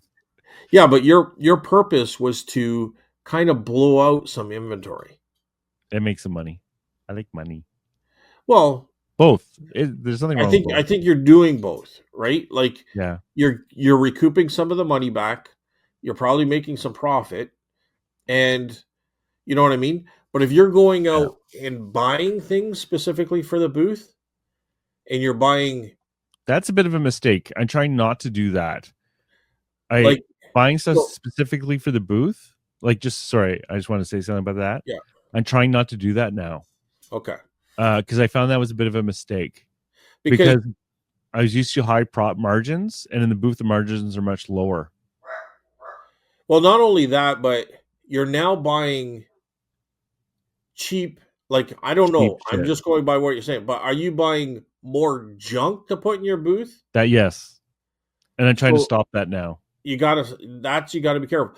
Now, if Yeah, you're buying good stuff that doesn't make sense to sell on eBay because it's too big or something you don't want to ship or something, or you bought something for eBay that you just said, like, this is just going to sit in my death pile, I don't want to deal with it. Now you have that option. That was your original purpose of getting this. So are you straying away from your, what's that, your business plan? it's my business plan is really sloppy. You know what I'm saying? It's because Like if you have the I booth, get confused a lot. I get confused a lot because I have these different things in my head that are fighting each other now. Uh, yeah, so you don't honestly, want to make it complicated and make it more than what the intention was for, yeah, right? I think honestly though, at the end of the day, am I happy to be there? The answer is yes, Okay, but that's good. that's because of social reasons as much as That's fine. anything else. Doesn't Well, matter. That's fine. but when I'm not there, when I'm sitting here and doing my accounting, which I haven't done in like 8 months, I'm kind of like, why the hell am I going there and making $2 an hour? That's the other part of me, right? So, but Yeah, if but you every don't go. weekend was like the last weekend, I wouldn't have a problem. I'd be pretty happy. Well, for a If little you while, and then I socialize would at want Tim more. Hortons, you're not. If you're socialized at Tim Hortons, you're not making money. If you That's go bowling with a bunch of guys every Wednesday night, that's not making money. So for you to be able to do this, it's just look at it that way. It's socializing, right? It's meeting new people and yeah, and communicate and having I love it. conversation over something you have a passion for. I love it. I love Yeah, it because it yeah, gives me energy, right? It gives me energy. It's just that yeah. I have a yin and yang right now, punching each other in the face, and we'll see which one wins. So I think you got to kind of like listen. What was my booth here for? That doesn't mean that if you see something, well, I can't put that on eBay, but that would be good in the booth. But that's not what I got the booth for. I'm not saying that. If you see something really good and you got an opportunity to buy it for next to nothing, and you'll be able to get, I don't care if it's worth 200. If you paid $5 for it and you can get 50 to $100 for it, you just want to blow it out, right? There's like easy money there. Grab that stuff. But if you're going out now to buy more junk, and I'm only using your words, you said garbage or junk. But if you're going out buying more junk, now that's taking up room that you would put your other stuff in. And now you've still got the death pile. You've got a booth full of junk that you know what I mean? I Like, know what you mean. and I'm think like I might, like I said, I might change my mind when I rehear this, but I think that's Yeah, what I'm I curious would be what I'm thinking, thinking. Carl. Just listening to you, and Yeah, you know what I mean? I think part of the problem is I want to get to the comments because Okay. we talk about the booth every week. So, but like the reason I keep bringing all this stuff is I'm very confused, and I don't like uncertainty, and I'm trying to figure out, and that's why this topic keeps coming up because I'm trying to like screw it, let's do it live kind of thing, with this booth, and it's like sometimes I'm happy. I'm black and white. Things are great, things are horrible with me, right? And the booth is kind of like that. Anyways, Well, let's let me just add this to it. okay, sure. If you want to blow out those and you said Ben 10 toys, but if you want to blow out those type of toys, do what I said from the very beginning. Don't send them individually. Put up bags, staple a $5 tag onto a bag full of them and Yeah. blow them out that way. Because individually they don't mean nothing. But for $5, there might be a $5 or $10 figure in there. They get a whole bunch of other. You don't care. You just want it gone. Boom, boom, boom.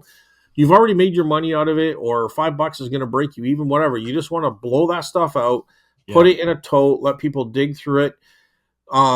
That's what that's for. To put 50 cents or $1 on individual, to me, I wouldn't do that either. Like, that just doesn't work for me.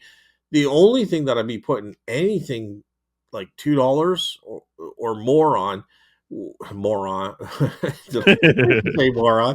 or add. What do you call me? So what I would do is I would have like a junk drawer, but they'd be in little baggies or something with a couple of bucks. But they got to be like keychains, like little knick-knack stuff, right? I wish But I had more room. Like I don't get any, like it's funny. I'll no, be sitting. those two things that I just talked about Yeah, take up no room at all. You got a tote underneath a table, dude. and you have a shoebox full of junk drawer items. I'll need to send you a new picture. I'll need to send you a new picture of my booth. Okay. It's like you can get I'll sit to the side and I'll have two people in there and it's packed. Like my booth is packed with people. That's fine. That's two fine. two people standing there. Sometimes I get three in there and I'm like, oh my god, I'm like overwhelmed. You gotta chill a little bit, man. You get too overwhelmed on this stuff. Like, who cares? So I would say, come on in, man. You'll stuff you all in there. For you in there. Big. But I would just say, what was I gonna say now? Like, it's I kind of forget what we were talking about. That more when I said moron, what were we talking about? I don't know. I wasn't listening. Yeah, but you don't say. I'm just saying. Like, I don't know. It's hard. It's hard for me to say. I do deal mostly, and this is just because when I began, I had the antique booth, so my stuff gravitates to that. And I'm not saying everything's an antique. No, it's definitely a lot of vintage, but I still have appreciation for old and antique, and dude, I don't care what anybody says. Yeah. Most of that stuff sells. Like, you might not get $100. I have stuff here I don't want to sell because it's really cool, and I don't want to get rid of it because I want it for me. That's the stuff that's going to sell really well in the booth, right? But I think look back to when you started too. Like, how long have you had a flea market or antique market booth? How many years now? 8? I had it for so this will be going. I've had it for 9 years. This is going in my 10th year.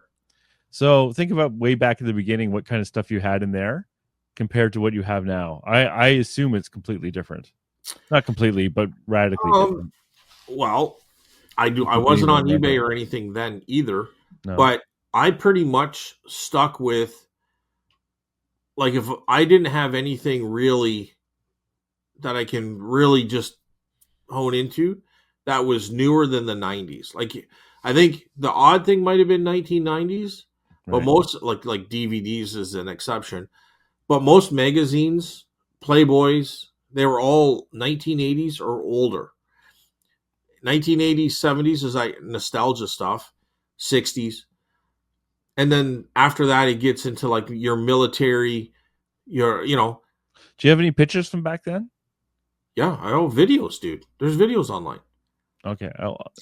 Anyways, I think we really should get to comments because we're at 123. All right, Carl. So, do you want to get into the comments already? What? Yes, I would like to get into the comments. So, do you want to go first, or do you want me to go first? Let's do the Spotify one first. There is none on Spotify. Oh, well, then we don't need to do the Spotify one. Nope. I just looked. Nothing. Okay, I'll go first then. So, doing it wrong. Although I'd like to add before we get started that we got 108 on YouTube. 108 subscribers. Awesome. So thank you, everyone. Won't take long now. No. Get to 100,000. Oh yeah, only a day or two. All right. So I'll read this one from Doing It Wrong about the AI review thing. eBay already has sort of a tool that goes over your listings, but it's not very complete. It's the quality listings report. It only goes through about 100 of your items, and it doesn't go through many metrics, but it's better than nothing. Yeah, I think I've technically used that, honestly, it's been a long time since I've done it. I Have haven't. you? You I haven't haven't. used it? No, No. but Um, it's interesting. Like, I mean, it'd be interesting to see. I mean, we're gonna get. You know what I mean? Know what I mean? Did I say that anytime? I wonder if I said that today. I don't even know. I don't think you Anyway, did. um, the AI review. So AI, it's what a can of worms that is. But It's we're scary. It's terrifying. it's a little crazy, eh? Yeah. So it'd be interesting to see how things advance throughout 2025 just on eBay. Like we might be seeing crazy, like I shouldn't say crazy. Like I mean, like real, like very valuable things, but things that we're not even thinking of, right? By the end of 2025. So let me put it this way. Yesterday went just for a regular checkup at the doctor's office. Yeah. I had to give consent to AI use. And what the AI was doing is listening to you when you're in with the doctor and making notes for the doctor so they wouldn't have to do it, and for the nurse. That was freaky. Interesting. Yeah, I They never seen that. what I listened to some people that talk about AI, and they said the medical field is going to be one of the fields that is really affected by AI. They Hmm. said I think movie making was another one that's going to be really affected by, which I think we already kind of understand that. But the medical field and you know the movie making industry, they're going to be really affected heavily by AI. I think programming too. Yeah. So yeah, they listed others, but those are the two that stand out. But Yeah. So this thing was making notes for the doctor. So it listens in, compiles everything that's listened to, and makes notes for the doctor. I didn't see the end results or anything. I just had to give consent for it.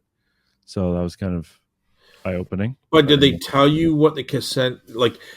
yeah. So you're not giving your consent to AI usage where 2 years from now you've already given the consent to whatever the AI says you do. It's limited. Like I'm being a little extreme, but it's it's limited to listen. We got AI listening and making notes on this. Do you Consent have to that. Yeah. consent to that, or are you just consenting to a like an unknown umbrella of things? It was a verbal consent with a plastic sheet of paper. It was like, it's not like an official document or anything like that, right? I think Well, basically they're dude, telling you we're using it this. recorded your voice. That could be official document Well, right there. yeah, maybe, but I don't think where I was. It was just in the open office. But I think You in don't the know. It could have been on his oh, wrist. It could have been buddy, a button on the shirt, dude. it's listening to us right now. Right now, In it fact, are followed you you real? home. Should I do the Turing test on you, Scott? Just make sure you're really you. This is really me. I Hundred am. percent, 100%, 100%, 100%. Oh man, Terminator. Here we go. But no, but seriously, your verbal consent of yes is recorded. Possibly, but it doesn't matter because it's like so convenient that I will happily. If it means more people can have, anyways, let's not go in. Let's No, not get no, but distracted too okay. much But here. this is concerning. This is Oh, like okay. Let's just oh say no, I've set off conspiracy Scott now. no. Well, see, Carl, you black and white it into you're just crumpled it all up and threw it in the conspiracy basket. Yes, Where in 2 years from now, it could be the realistic basket. You know what I'm saying? Like, well, I am scared. Don't get me wrong. well, okay, so let's think outside the box and not clone it into conspiracy. You know, let's bring it into where are we going with this? So what I'm saying is you've just given consent, but you don't even know what you gave consent to other than it was AI. Well, no, I saw a piece of paper, said a bunch of stuff on the paper. I didn't read the paper, but Okay. But what this is what I'm saying. What are you consenting to? You're My consenting to soul, a my eternal doctor, a soul. medical practitioner that's in control of everything you do medically, Well, I could have said no. and then what happens? They kick you out. This is where I'm saying. What do you? And then what? Yeah, if you don't want to do business there, that's up to you. Yeah, that's right. Like, so where do It's you their go? business. But you go to the Is it their business? humans only. They're getting paid. I'm sure there's an element of taxpayer money going to these places. So, like where does this is what I'm saying? Like, where you call it a conspiracy, but already you're giving more conspiracy than I have. Ah, it's a business. You got to do it. That's it. It's because I'm trying to get out of this conversation this way. But this is what I'm saying, Carl. This is what I'm saying. Where are we going with AI? Like, there's going to be some It is scary. crazy It's like changes. Where does eBay go with AI? it's to me, it's like we don't even know what we don't know, right? Like, are we 100%. getting? I don't Yes, know what's going down the road, but based on what I see in front of me and I calculate all the conditions in my brain, I can kind of project what's going to come up, when I drive down the road for my own safety. So what I'm saying is here, we can't see what's coming up, but we can try to project and predict to kind of for our own safety. So let's project a little bit here. What are we thinking when it comes to AI with eBay? What benefits or doom and gloom could it have? the doom and gloom to me is lowering the uh, barriers to entry from anyone doing this. So actually, back earlier, the first thing we talked about was Google Lens, and I said I wouldn't be able to do this with Google Lens. Right. So Google Lens is kind of like kind of like an AI thing in the beginning, right? And it introduced me to it made me competition in the market. And someone else will actually complain to me about it that I shouldn't be able doing this because I shouldn't have to use it.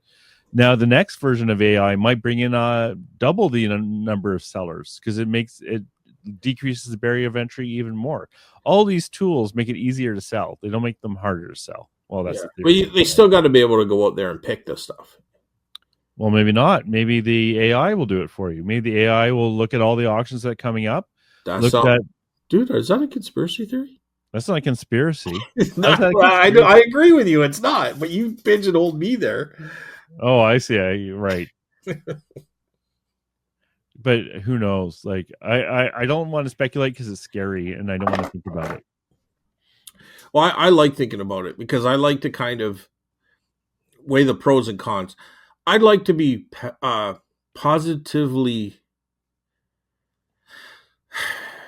what do you call that? I don't want to be pessimistic. I want to be optimistic. Yeah. Right. There's going to be pluses and minuses for sure. Like, I think the pluses is like, for example, I need to fill out this stupid dental form and I've been procrastinating this for a year. I love to be able to say like something like Alexa saying, just fill out this dental form and submit it for me, please. And that's all I need to say. Or my public service dental form, just please do it for me. That would be great. It'd be great for you, but I can see people not thinking that's great. Well, that's what I meant. Like, there's going to be pluses and minuses, right? Right. The minus so part does that make someone that doesn't agree with it wrong? No. It's right. just a different opinion, right? Right. But they might not have a choice. That's the problem. That's right? where it gets. That's where it gets a little complicated, right? Yeah. So, the problem with government is they just got a bad rap where, they want all this private information from you, but then all of a sudden they get hacked and it's like, oh, sorry. You know what I mean? Like, you're talking about government or you're talking about businesses? Because I'm talking about government, but both of them have lost so much information. It's insane out there now, right? Yeah. They got hacked, but right. Let's stick to the. So is AI going to be able to better protect that, or is the bad guys going to have AI that's better? I think they're going to fight each other. Yeah, not physically. I mean, like AI. One's going to. Here's the problem. Yeah, with AI, they can now take your voice to say a few words, and now they can get you to say anything on video. Dude, no shit. Have you not seen the Tom Cruise impersonator? No, I haven't actually. What? It's been out for like 2 years. Go look that up, dude. My point being is I agree with you, okay? Yeah. So the problem with that is like, oh, that's awesome. Now we can bring back actors who don't have time to do it or have like their voices have changed and whatever, right? That's cool. Except we can also make you say anything we want you to say, which is Well, you scary. can't make me personally say it. You can make a Why video not? of me saying it. Well, we can. Well, yes. Okay, sorry. Yes, Like we can make it. That's what I meant. I think I could do this video and have my voice altered to sound like Morgan Freeman. Yes. Or So that's scary. That's the negative things, right? Because like, yeah, think of all the abuse. Like, think of all the questionable information there's out there now, and times it by 1,000. right. Because you won't be able to trust any video you see. Because you won't be able to tell, is that real? Did the person really say that, or is that something the other side made the AI say? Right? Like that stuff is scary. But Yeah, let's not get into the weeds too much here. Let's try and keep it reseller.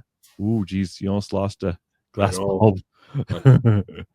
um, anyways, yes. So, quality listings report. Thanks, doing it wrong. Do you want to read the next one? What was he talking about? I was procrastinating my death piles while checking out your store. So What he I was mean. talking to me because I said he was checking out my store, but it's probably because he was looking for something else to do rather than dig at his death pile. You know what I mean? 100%. That's funny. Okay. With not knowing what the pre-show conversation was about, Carl was probably right. Oh, thanks, Don. $20 is Wow. on the way. Carl making Scott go first, so he stopped reading my comment. What are you talking about, Don? Know what I mean? No, you guys don't put me to sleep. I would listen while driving, but then I can't write these novels. That's good. Laugh my ass off, Carl. Don't let your ass out. Although it doesn't matter, this is audio only. Scott's the only one who would see it. I don't remember that reference. So You said you're going to let your ass out, being an ass, but oh, I get the it way now. you said it, like I thought I Sounds was like going to I'm physically in a moon people. Yeah, okay. yeah, I thought I was gonna hurl. Right. I was gonna. You can't handle this booty, Scott. Holy fuck! You got to cut that because we can't say those Holy nasty words. Okay. oh my god, dude, this is. All right, let's go back to artificial intelligence. Well, they I can totally gotta. do that too, I'm sure. Laugh out loud, Carl. Matt makes fun of people who use box resizers. I use a resizer. Yeah, well, Matt's in his own little world, so. I don't know who Matt is. Yeah, that's Jackass Retro. That's fine. That's a different group. Well, if somebody was sending out a postcard and using a box resizer, I'd laugh at them too. Yeah, okay. You're right there. But Scott. other than that, I think he's wrong. Okay, sorry. Yeah. Matt's awesome, but yes, he has his own ideas, and he gets pretty solidly into that idea and doesn't seem to shift too much. Scott, if you have a piece of paper, of white paper or whatever, you can put it in front of the item, but out of the frame, it will bounce the light back towards the item. She's talking science. I don't get it. I was talking about sometimes there's light issues, and I used to have a corner, like I used to have it set in the corner, and definitely did that. I know, those are good points for sure. There's no need to comment on it, but you know, I have had that done before. Anyway, she's right, 100% right. That's a good comment for sure. I will bounce the light back towards the item. I do that sometimes. Hell, even aluminum foil will work, but it can also cause a glare. You guys take way too much to time. have those boxes with the tinfoil kind of. It wasn't tinfoil, but it was tinfoil type material. Shiny. Yeah, those real. Yeah, I see those sometimes with cameras too. You'll see those. Yeah, I gave my light box away though. Like I just didn't. Yeah, I didn't like using it.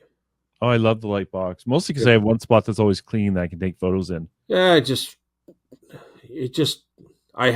was too cumbersome. I had to move it to bring in bigger items, and then the smaller items it was okay with, but it just, I don't know. I like it the way I do it now. Like for getting away from the light box, I'd rather do it the way I'm doing now. Yeah, I think it's 50-50. Like I love it. Like it's next to me. It's perfect. It's It's always clean. It's always I don't move it around. But if I have to move it around, it is a pain in the ass because it's pretty big. But Yeah. it's just something I don't have to worry about. Yeah. I know what I would do is if I had like a shelf, I'd start filling that shelf with stuff in the way, and then I get angry. So, infos are always a work in progress. That said, I haven't gone and looked at your store. Just responding to what you were talking about. A point towards redonating stuff that hasn't sold. Sometimes it helps us mentally to just get something out of our lives. I agree with that. In fact, once it's donated, I almost completely forget about it. If something hasn't sold on eBay for me, the chances of it selling locally here in Strathroy are even less. So I'd rather just get rid of it and free up the space in my house and my mind. So I listen to the show sometimes, and I think we get kind of I'm talking about me here. I kind of get tunnel vision. So I don't want to sit here and pretend by any means that everything I pick up sells, or even try to give that as as truth, because that's not. There's a lot of things that I think I talk about this before, but there's some things that I bought, like especially in like those trade lots at auctions and stuff like that. So I'll try to get a couple bucks for it. If it doesn't, like I've taken it and thrown it out or donated it or did yard sales and stuff like that. So I hope I'm not coming across as that, because there's a lot of stuff that, like even talking to you, Carl, like just today, just because I say I can walk by and kind of tell you who's doing well, that doesn't mean that they're not throwing stuff out. You know what I mean? But I think that's part of doing well, is being able to take that stuff that's not selling, and hopefully you have nothing or very little into that stuff. Usually it's nothing. It's just stuff that's kind of been part of it, but making sure it doesn't linger. So if you look in a booth, you're going to have stuff there that doesn't sell, but you're not going to notice it because it's kind of hidden amongst the good stuff. But if you see a booth where the good stuff is hidden amongst the junk, that's the problem. Does that make sense? Yes. Like I think everybody has either made bad buys or they got bad stuff in their booth. I'm not saying I don't. But sometimes you'll even get stuff like it's part of a lot that's just garbage. No, that's what I'm saying, for sure. Yeah. And you try to get a couple bucks for it. Or like for me, for books, I can kind of tell you genres, condition, ages. I can kind of give you. I'm better at picking stuff up that is definitely garbage than I am picking up stuff that is really good. So I can, like the VHS tapes, I can sit there and chuck the ones I know this is garbage, garbage, garbage, garbage, right? So I'll chuck out half of those VHS tapes, but I couldn't tell you which ones are definitely the good ones. So there might be some garbage there too, and it's going to get on the shelf, but you got to monitor it to really quickly learn, okay, this has to go. Does that make sense? Yeah, like I forget who mentioned it, and I keep using the wrong names. So, but someone talks about processing. You're talking about processing inventory, right? No, I'm talking about, because if it's processed in the garage and it gets to my booth and it's garbage, that's going to happen. I think I'm more of the thing when I look at a booth, the garbage stuff is going to be there, but it's hidden behind good stuff. Where if you got a booth that's bad, there might be some good stuff there, but it's hidden amongst the garbage. That can happen. Like say you bought a lot of records, 100 records. Okay. And you put them in your booth.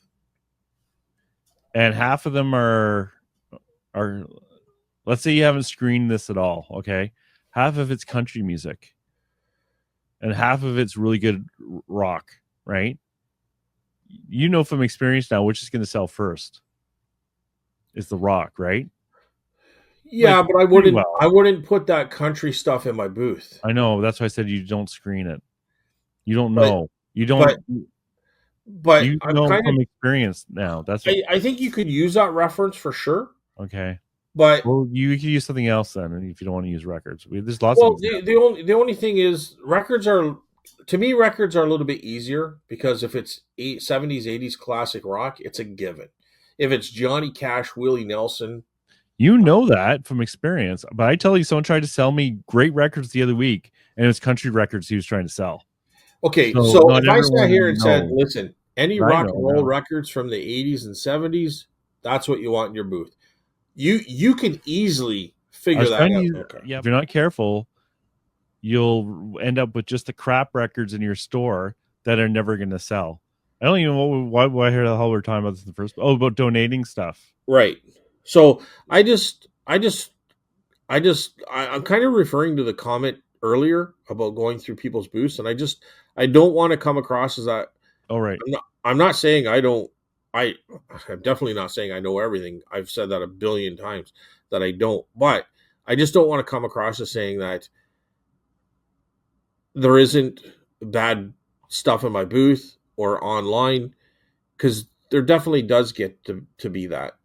It's just you got to know how to handle it and get rid of it quickly so that your booth doesn't get overwhelmed with that. That's or all. That's or, kind of where I'm or your going with. house. Because like Well, my for example, like one thing I noticed that happens you black and white it again. You I black and didn't white mean it to you again. use that term and I don't think I'm using it that simple. Okay. I'm Well, saying it's like the danger of the crap. We don't want to drown in crap in our house or in our booth or on our eBay. And well, part of the learning experience is learning what to just get rid of. the crap in my house is not costing me money. The crap in my booth is. The crap in my house is costing me money by taking up valuable physical space and making me not want to buy more stuff because I have crap drowning me down here. Do you have So it is crap or do costing you me have a money. death pile? I don't even know. Okay. So, when you first start, like for me, when I first started on eBay, I bought a lot of stuff, like everyone, right? And you don't want to get rid of anything that you bought, like even from those big lots, because you're not experienced enough at that point to know what to keep and what not to keep, right? I don't think I ever am experienced enough in that I think things change all the time as well. Um and sometimes things can be worth money and sometimes they're not, and then 6 months down the road the reverse could happen. You know what I mean? Like I'm looking Yeah, at a stereo recorder, maybe a bit, but and I had this now for a year right. or more. But I remember looking it up and it's worth about $200. It's now down to about $100, like parts and repair, right? Yeah, It's now down worth about $100, and there's a ton of them online. that market changed. That market changed, right? So I'm going to list it. I'm going to try to blow it out around $70. I think I take 50, but To me, that's still valuable. I'm talking about like the dollar stuff. Like I can look at bins filled with like garbage here. Well, but might be garbage, might be gold. I don't know until I go. I'm scared to go back and look, to be honest. But it's all the stuff I bought early on, where I cherry picked all the good stuff out, and the rest of the stuff I didn't want to list for whatever reason sits around forever. And sometimes donating that stuff feels good because it's like I don't need to squeeze out every dollar out of everything I bought. But right. the tendency at the beginning is to do that. Um, Dawn, look what you've done, Dawn. Uh, Sometimes it helps us mentally to get something out of our lives. I agree with that. Like Yeah, I've donated big things worth like $20, and I was much happier getting that out of my house than having the $20. To be honest, if it's really big, right? Because you're always moving it. It gets in the way when you're trying to get other stuff. You trip over it. Like you think I need to list that. I need to list that, and you think that for like 5 years. Yeah, there's a price to pay mentally for that stuff, especially if you have ADHD. It distracts us. If something hasn't sold on eBay for me, the chances of it selling locally here on Strathroy are even less. So yeah, okay. Sorry, I read this. I already get rid of it and free up space in my house and my mind. Yes, yes. Sorry, I but already that's went kind of through all what that. you went with the booth, right, Carl? Yeah, to try and get value out of the in between stuff, Right. the stuff that was still worth not donating, but not worth enough to actually put online for whatever reason, either size, demand, value. But if it hasn't sold on eBay for $50, it might sell in Strathroy for $20. Exactly. That in between stuff. That's why I wanted the booth, right? But the problem with not to get back into the booth, but my problem is I started putting stuff in like for $1, and that stuff I really should just donate because it's or if it's bag big. it up. Make a big lot of it in a bag. But that it depends on the size. Like I have like for example, I got board games here, right? And Yeah, I got them as part of a big lot for $5. I got like 20 board games. So I'm paying, what is that, 25 cents each for a board game. But the demand for those board games is so low that even if I put $1 on it in the booth, I don't think it's ever going to move, right? yeah. I think it takes up too much room. I wouldn't go for $1 on a board game. I would get rid of that for sure. So maybe I need to make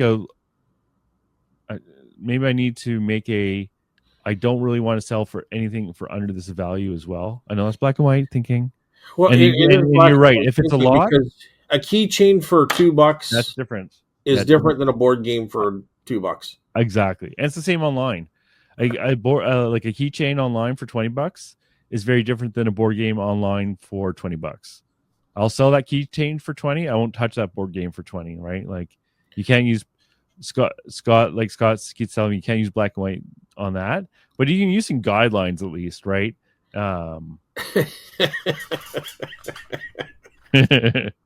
Oh God.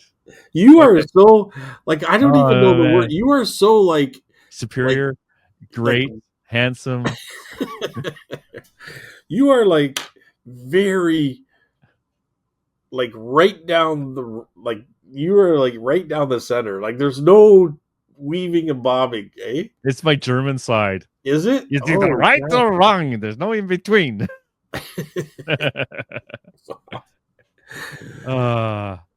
These Scots. it's just so funny. Like, yeah, I know it can't be black and white, but Here's I my like black the and guy to white go answer. straight down the line. Like I'm like, what the See, that's heck? I said walk away from the mic. You guys hear me? But What's yes, that? no, I'm just saying it's like walk away from the mic. Yes, I know. Hey, you read the next one. I'm gonna take a little break here. Where are we here? Haha, Carl as a carnival barker would be great, or a town crier. That would be funny. Scott, I hope you are not too self-conscious about saying "know what I mean" all the time. LOL. I mean, it's funny for us, but it's no big deal. I'm positive that we all say something too much. And the volume at the beginning and the end sounds much better. Well, thank you for that, Don. I think so too. I did a lot of adjusting on it for sure. I brought the music down to 50%, and that seems to be right. So it would have been way loud. But no, it's just funny how I do catch myself doing that. Like I remember when I was younger, the teacher used to laugh at me because I would talk with my hands a lot. You know what I mean? There would be gestures and stuff like I'm doing right now. But it's funny. And then once they bring it to your attention, you're like, holy cow, I kind of do that, right? So it's not a it is a bit of a self-conscious thing. Like I'm not worried about it too much, but it's funny. I laugh at myself when I catch myself saying that. So It's a way to give your brain a second to think too. It's like a pausing, like a version of except you're saying, you know what I mean? yeah. And that gives you time to think of the next thing you're gonna say. What was it, John Wayne? They said John Wayne used to have that to remember his lines. Well, or something like that. He used to say a lot, right? So Right, exactly. It gives his brain a second to retrieve the info. yeah. Have a great week, gents. Carl, try not to eat any hands for at least Hands. 1 week. I mean, come on. What's that? Carl. That's a reference to a llama video that on YouTube where there's the llamas and one of them's called Carl and he's a mass murderer. He's a what? He's a murderer. Oh, and he eats hands. Hands. that's It's one of those inside joke things, right? Like yeah. You have to like the video to understand what the hell we're talking about. Well, I gotta hand it to you, Carl. Oh, okay. You keep trying, old man. All right. Do you want me to go with Randy? Yeah. Nova Scotia Celt. 5218. Hey, Scott and Carl. Carl being an ass? Question mark. I can't imagine that. Smiley face. With tears in the eyes, like heavy smiley. Yeah, I know. The general public will not be aware that you accept lowball offers. Okay, so this is going in reference, I'm assuming here. Yeah. where someone had given you advice of be careful giving too many lowball offers to people because it'll get around, and I disagreed with that. I didn't think that was going to be an issue at all, Hmm. but that one person may keep coming back. So let's see. The general public will not be aware that you accept lowball offers, but if there are a few regular buyers who see you accept 50% off, then that will be the only offer they will make. Know what I mean? Question mark. Well, it might not necessarily be the only offer they make, but I would agree they're definitely going to come back trying to get that price, right? So, Yeah. I, And I listen. I'll give up to 50% off at times, and sometimes I won't give any money off. You know what I mean? Depends how long this. And I said this last time too. Like you could just say, listen, I just brought this in today. I'm not giving anything off it, but come back in a couple of weeks if it's still there. yes, We'll work out a deal. You know what I mean? exactly. Like I'm open Exactly. to offers, but I think Yeah. 50% off, I think that's a little bit much. Like I say it in such a way, you gotta like it's probably and I don't know, I'm just trying to think here, but probably I react differently based on whether I know the person or not too, and how much they buy from me in the past. So Or if I want to clear up the space, like I can tell you well, and whatever. how much do I have into it? If I got $5 and I got $100 on it, they offer me $50, you know, I might be more inclined to get that, but it doesn't mean I necessarily will do that all the time. It can be on my mood of the day too, or the time of day. Like it can be Yeah. random If you reasons. got if you sold nothing and you want to just at least pay rent for the day, Yeah, yeah. 50 You bucks, get me dude, I'll then. give Yeah, here's take it for 45, man. you offer me $34. I'm like, okay, so I can just cover my rent. Yeah, I get that. Right? Man, So if someone wants to come along and buy my stable with a horse in it that's taking up half my booth, and they want to offer me 50%, I'll take that so fast. I never sell similar on another seller's listing. Right. We're talking about how we list. And I said I always use sell similar. Like I'll find something else that's sold and I'll do sell similar. And he's just saying Randy doesn't like doing So that. I think there's a difference, and I might be looking in this too much. So I click on sell it yourself. If I have a listing in my store, I can sell similar, but I don't think you can sell. Yeah, I think just So assume you're saying if I hit sell similar in my booth, it comes up with same pictures. It comes up with everything the same, all yeah, my information. But if I sell one on someone else's listing as sell it yourself, I don't get their description. I don't get their that's what he's talking about. He just condition. wrote the wrong thing. He just wrote the wrong thing. Okay, I don't get their photos.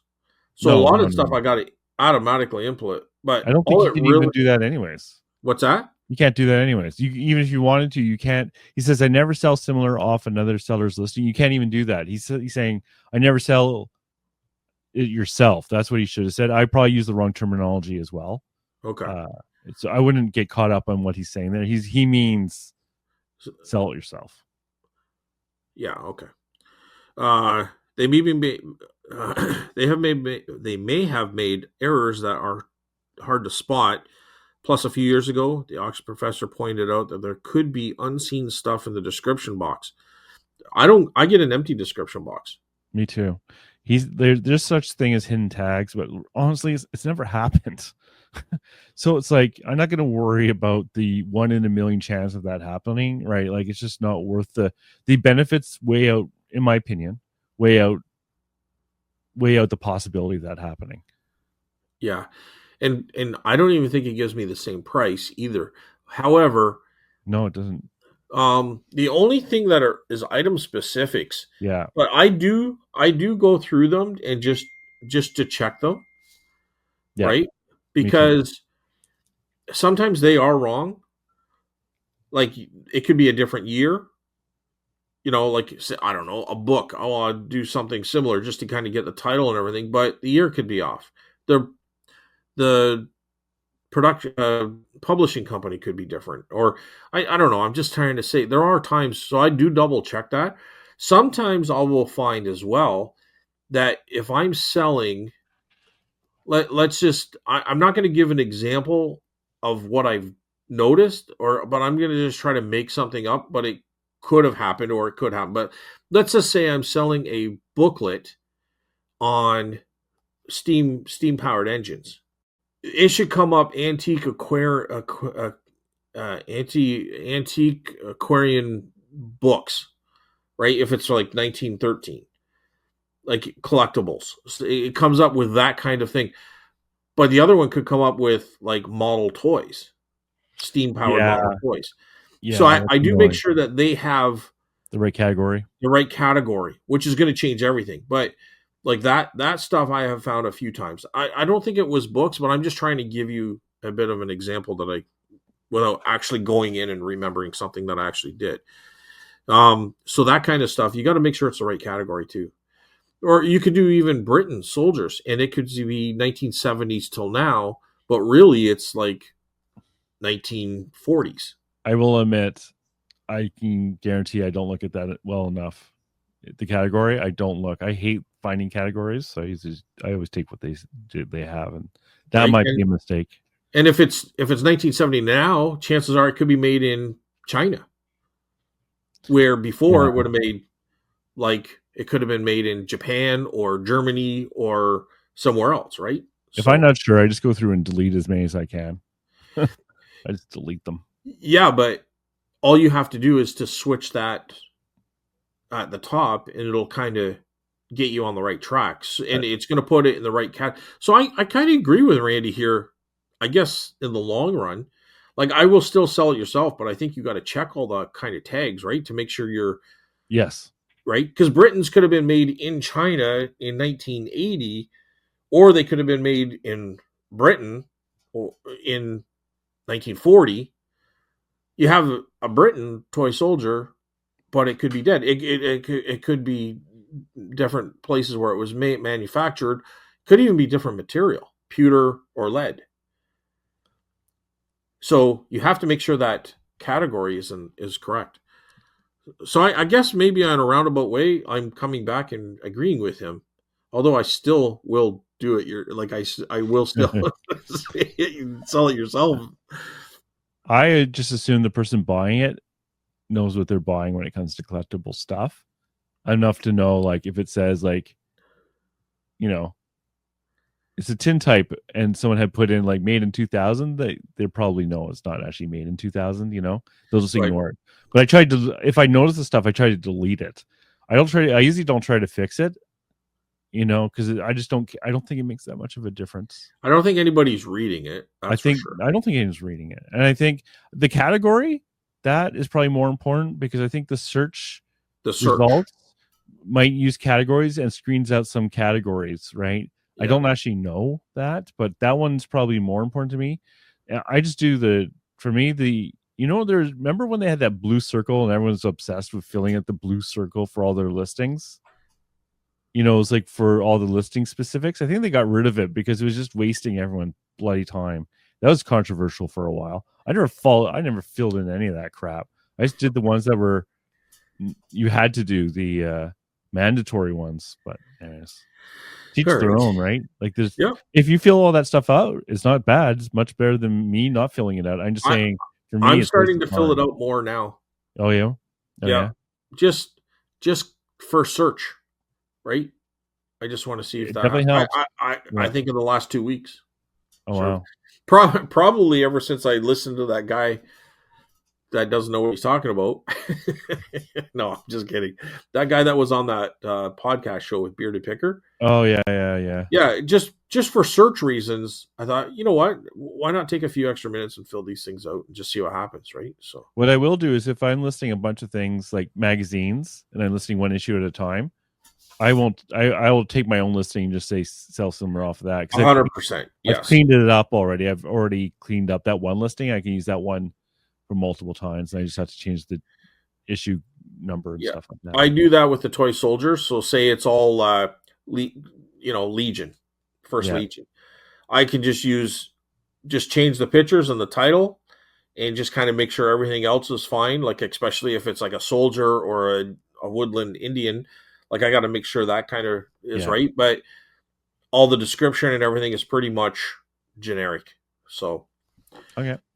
so yeah, In the description box, you can just use plain text or computer coding to fancy things up, borders, images, etc. You know what? You ever get those guys with the big stores and they have like Ugh, a book. pages of stuff? No one reads that. Nobody, I don't think so either. It's really old fashioned way of doing it. It's like, I Yeah, want to control you as the buyer.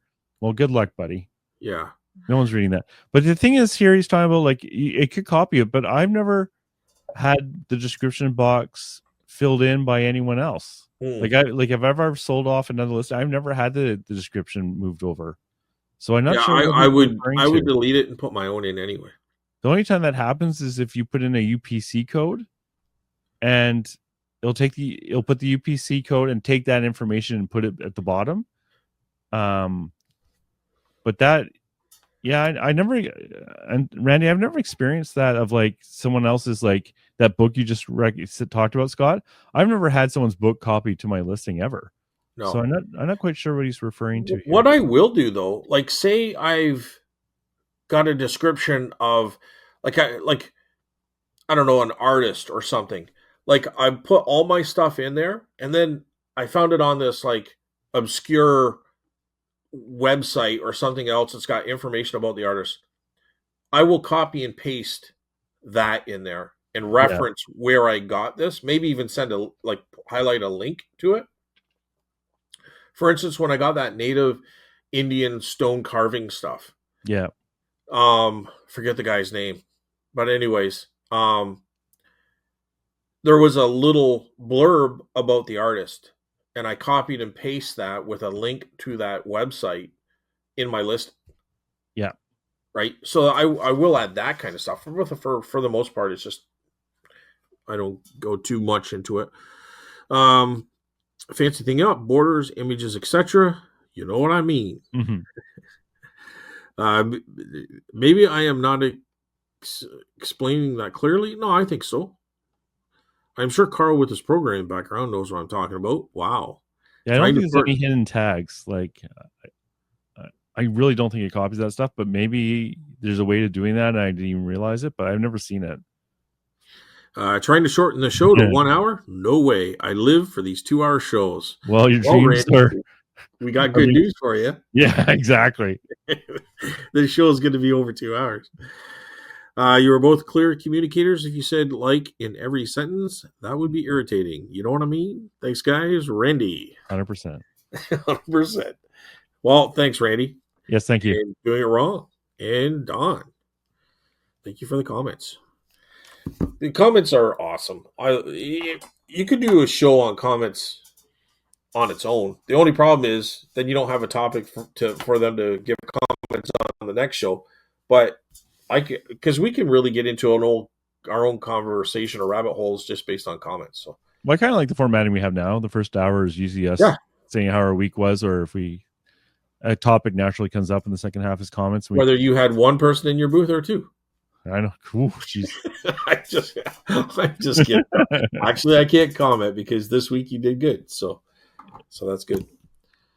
But I like the fact that you and I can kind of joke around with each other too, because at the end of the day, we can have a debate about something and we're still fine. It's all good. But no, I think things are looking good. I feel like maybe that hurdle of, don't get me wrong, anything can happen. I'm not blinded to it, but I feel that negative hurdle has been lifted, and I think maybe it's because we're coming into a new year. But this whole year there was a bunch of talk and uncertainty, and everything was kind of like, what's going on, and you don't know where things are going. But I think we pushed through it, and it was actually a pretty good year. So I hate to be wrong on this, but I'm kind of optimistic about going into 2025. What do you think, Carl? I think your 2024 was amazing. With you did a lot of hard work, and you worked your contacts, and opportunities came, and you took advantage of those opportunities. Like you had a great year, right? Yeah, and a lot of this stuff is going to carry on into like the first quarter or half the year, even, especially like the toy soldiers and stuff like that. I could be listing them very, very easily for the next 6 months. So those are going to carry on, and I'm only going to be picking up more and different things. So yeah, so it ended pretty strong, and the sales were strong all year. I mean, we're only in November, mid-November. We still got a month and a half, but I mean, this is Christmas time. It should be kind of your best sales getting up to Christmas, and then every year after Christmas, right to the end of January, strong. So I just feel we've kind of passed through that uncertainty stage and fairly unscathed. Yeah, I think it's important to acknowledge that some people are not having as good. Like, I actually went to Merrickville, which is about an hour away, last week, and I talked. The guy had a booth in one of the small towns. I talked to him, and he was saying that traffic is normal, but he says people don't have money and not spending as much.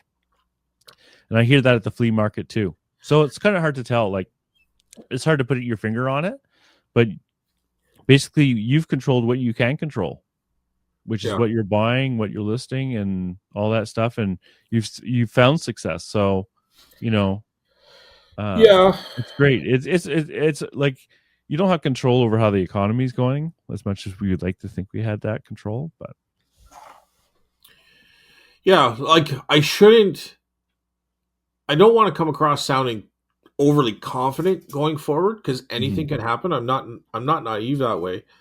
I just and maybe I haven't felt what's about to happen. Like I'm saying that Your very loosely, experiences, very yeah, loosely. Like I'm not. yeah, There's nothing supporting that. I'm actually very optimistic about things, but I mean, you hear a lot of people talking negatively about certain things. So I can understand that maybe it's negative for some people, hmm but I don't understand what they're doing enough to know why it's negative. And there could have been a lot of it, exactly. It right? could be a lot of Like things. Yeah, there's people in the store that are leaving because they're not doing well. But I like there's underlying factors to that. Are they paying too much? Are they not really sourcing the right stuff or giving the right stuff a chance? You know what I mean? Like so right now I feel very fortunate about kind of where I've taken this year, and I'm kind of was throwing that back to you. What do you think, Carl? But um I don't know. That's kind of where I was going with it. Like I'm not saying it's right for everybody, but I think if you're willing to pivot and kind of give other things an opportunity, um, I think so far it's been good. if I list good stuff, it sells. I haven't been listing good stuff. It doesn't sell. I shouldn't be surprised. That's that's that's really the bottom line, Yeah, right? So, yeah, um, good stuff sells. But yeah, so where we go with this show is pretty much it then. yeah. I think that's good. I feel that we talked about things, and hopefully there's something interesting amongst that. And list more, sell more, and yeah, we're in the final stretch now. Really, it'll be over before we know it. Although January is good too, I find. So this is a bit more Uh, than just I December. I was really hoping Tina Mack would have left a comment just because I had a question for her. Hmm But do we want to do bolos next week and just kind of make up our own rule of the type of bolo we want to talk about? And it doesn't mean that it's going to be a show on bolos, but maybe we'll have a 20-minute segment based to bolos. We can Um, try. because I can think of some bolos. Like I've already given a couple away last week and the feather tree this week, but I think like let's try to niche it down to maybe like things that you might not be looking for, but because they're not going to come around often, but maybe things that you should look for. I like Because bolos that you have a possibility of actually finding. well, you're not Like if you I might get my bolos the Tutankhamun mask, it was like, well, that's nice, but you're never gonna find one, right? Like that's not a bolo to me. But okay. Well, that's kind of where I was going with the bolo. Like yeah. stuff that you'll probably have a good chance of finding, but you might find two in a lifetime, or you might find two or Oh, three. Like, yeah. and maybe you'll find more. Like I think I give this one last week, so I'll give it again this week. But like the Gruen watch with that was given to the pilots. Yeah. So you can look for old watches, but as soon as you saw that dial with both the 12-hour and the 24-hour times on it, like two circles of numbers, Yeah. and it's growing, you better pick that up. Yeah. You know what I mean? Yeah. So, that kind of stuff. So I don't know if we come up with 5 or 10 each. I don't know. We can We'll figure try. it out. We'll try for that. Yeah. If anyone in the comments wants to make a comment about what they think a bolo is, let us know, because I'm kind of interested in what people's definition is. Yeah, and we did ask Tina Mac to kind of be specific on it, but she didn't comment. At least I couldn't find it. I couldn't find it on Spotify. So, yeah, so we'll do that type of bolo next week, and if you have more requests of different types of bolos, or even just a request of a topic in general. Perfect. All right. Always a pleasure, Carl. Yes, Scott. Thank you very much. And we'll see you all later. Have a great week, everyone. Yeah, we are here on Spotify and on YouTube every Friday. Yeah. Audio only on both channels, but leave a comment, hit the subscribe button, tell a friend, and have a good week, everyone. Bye, everyone.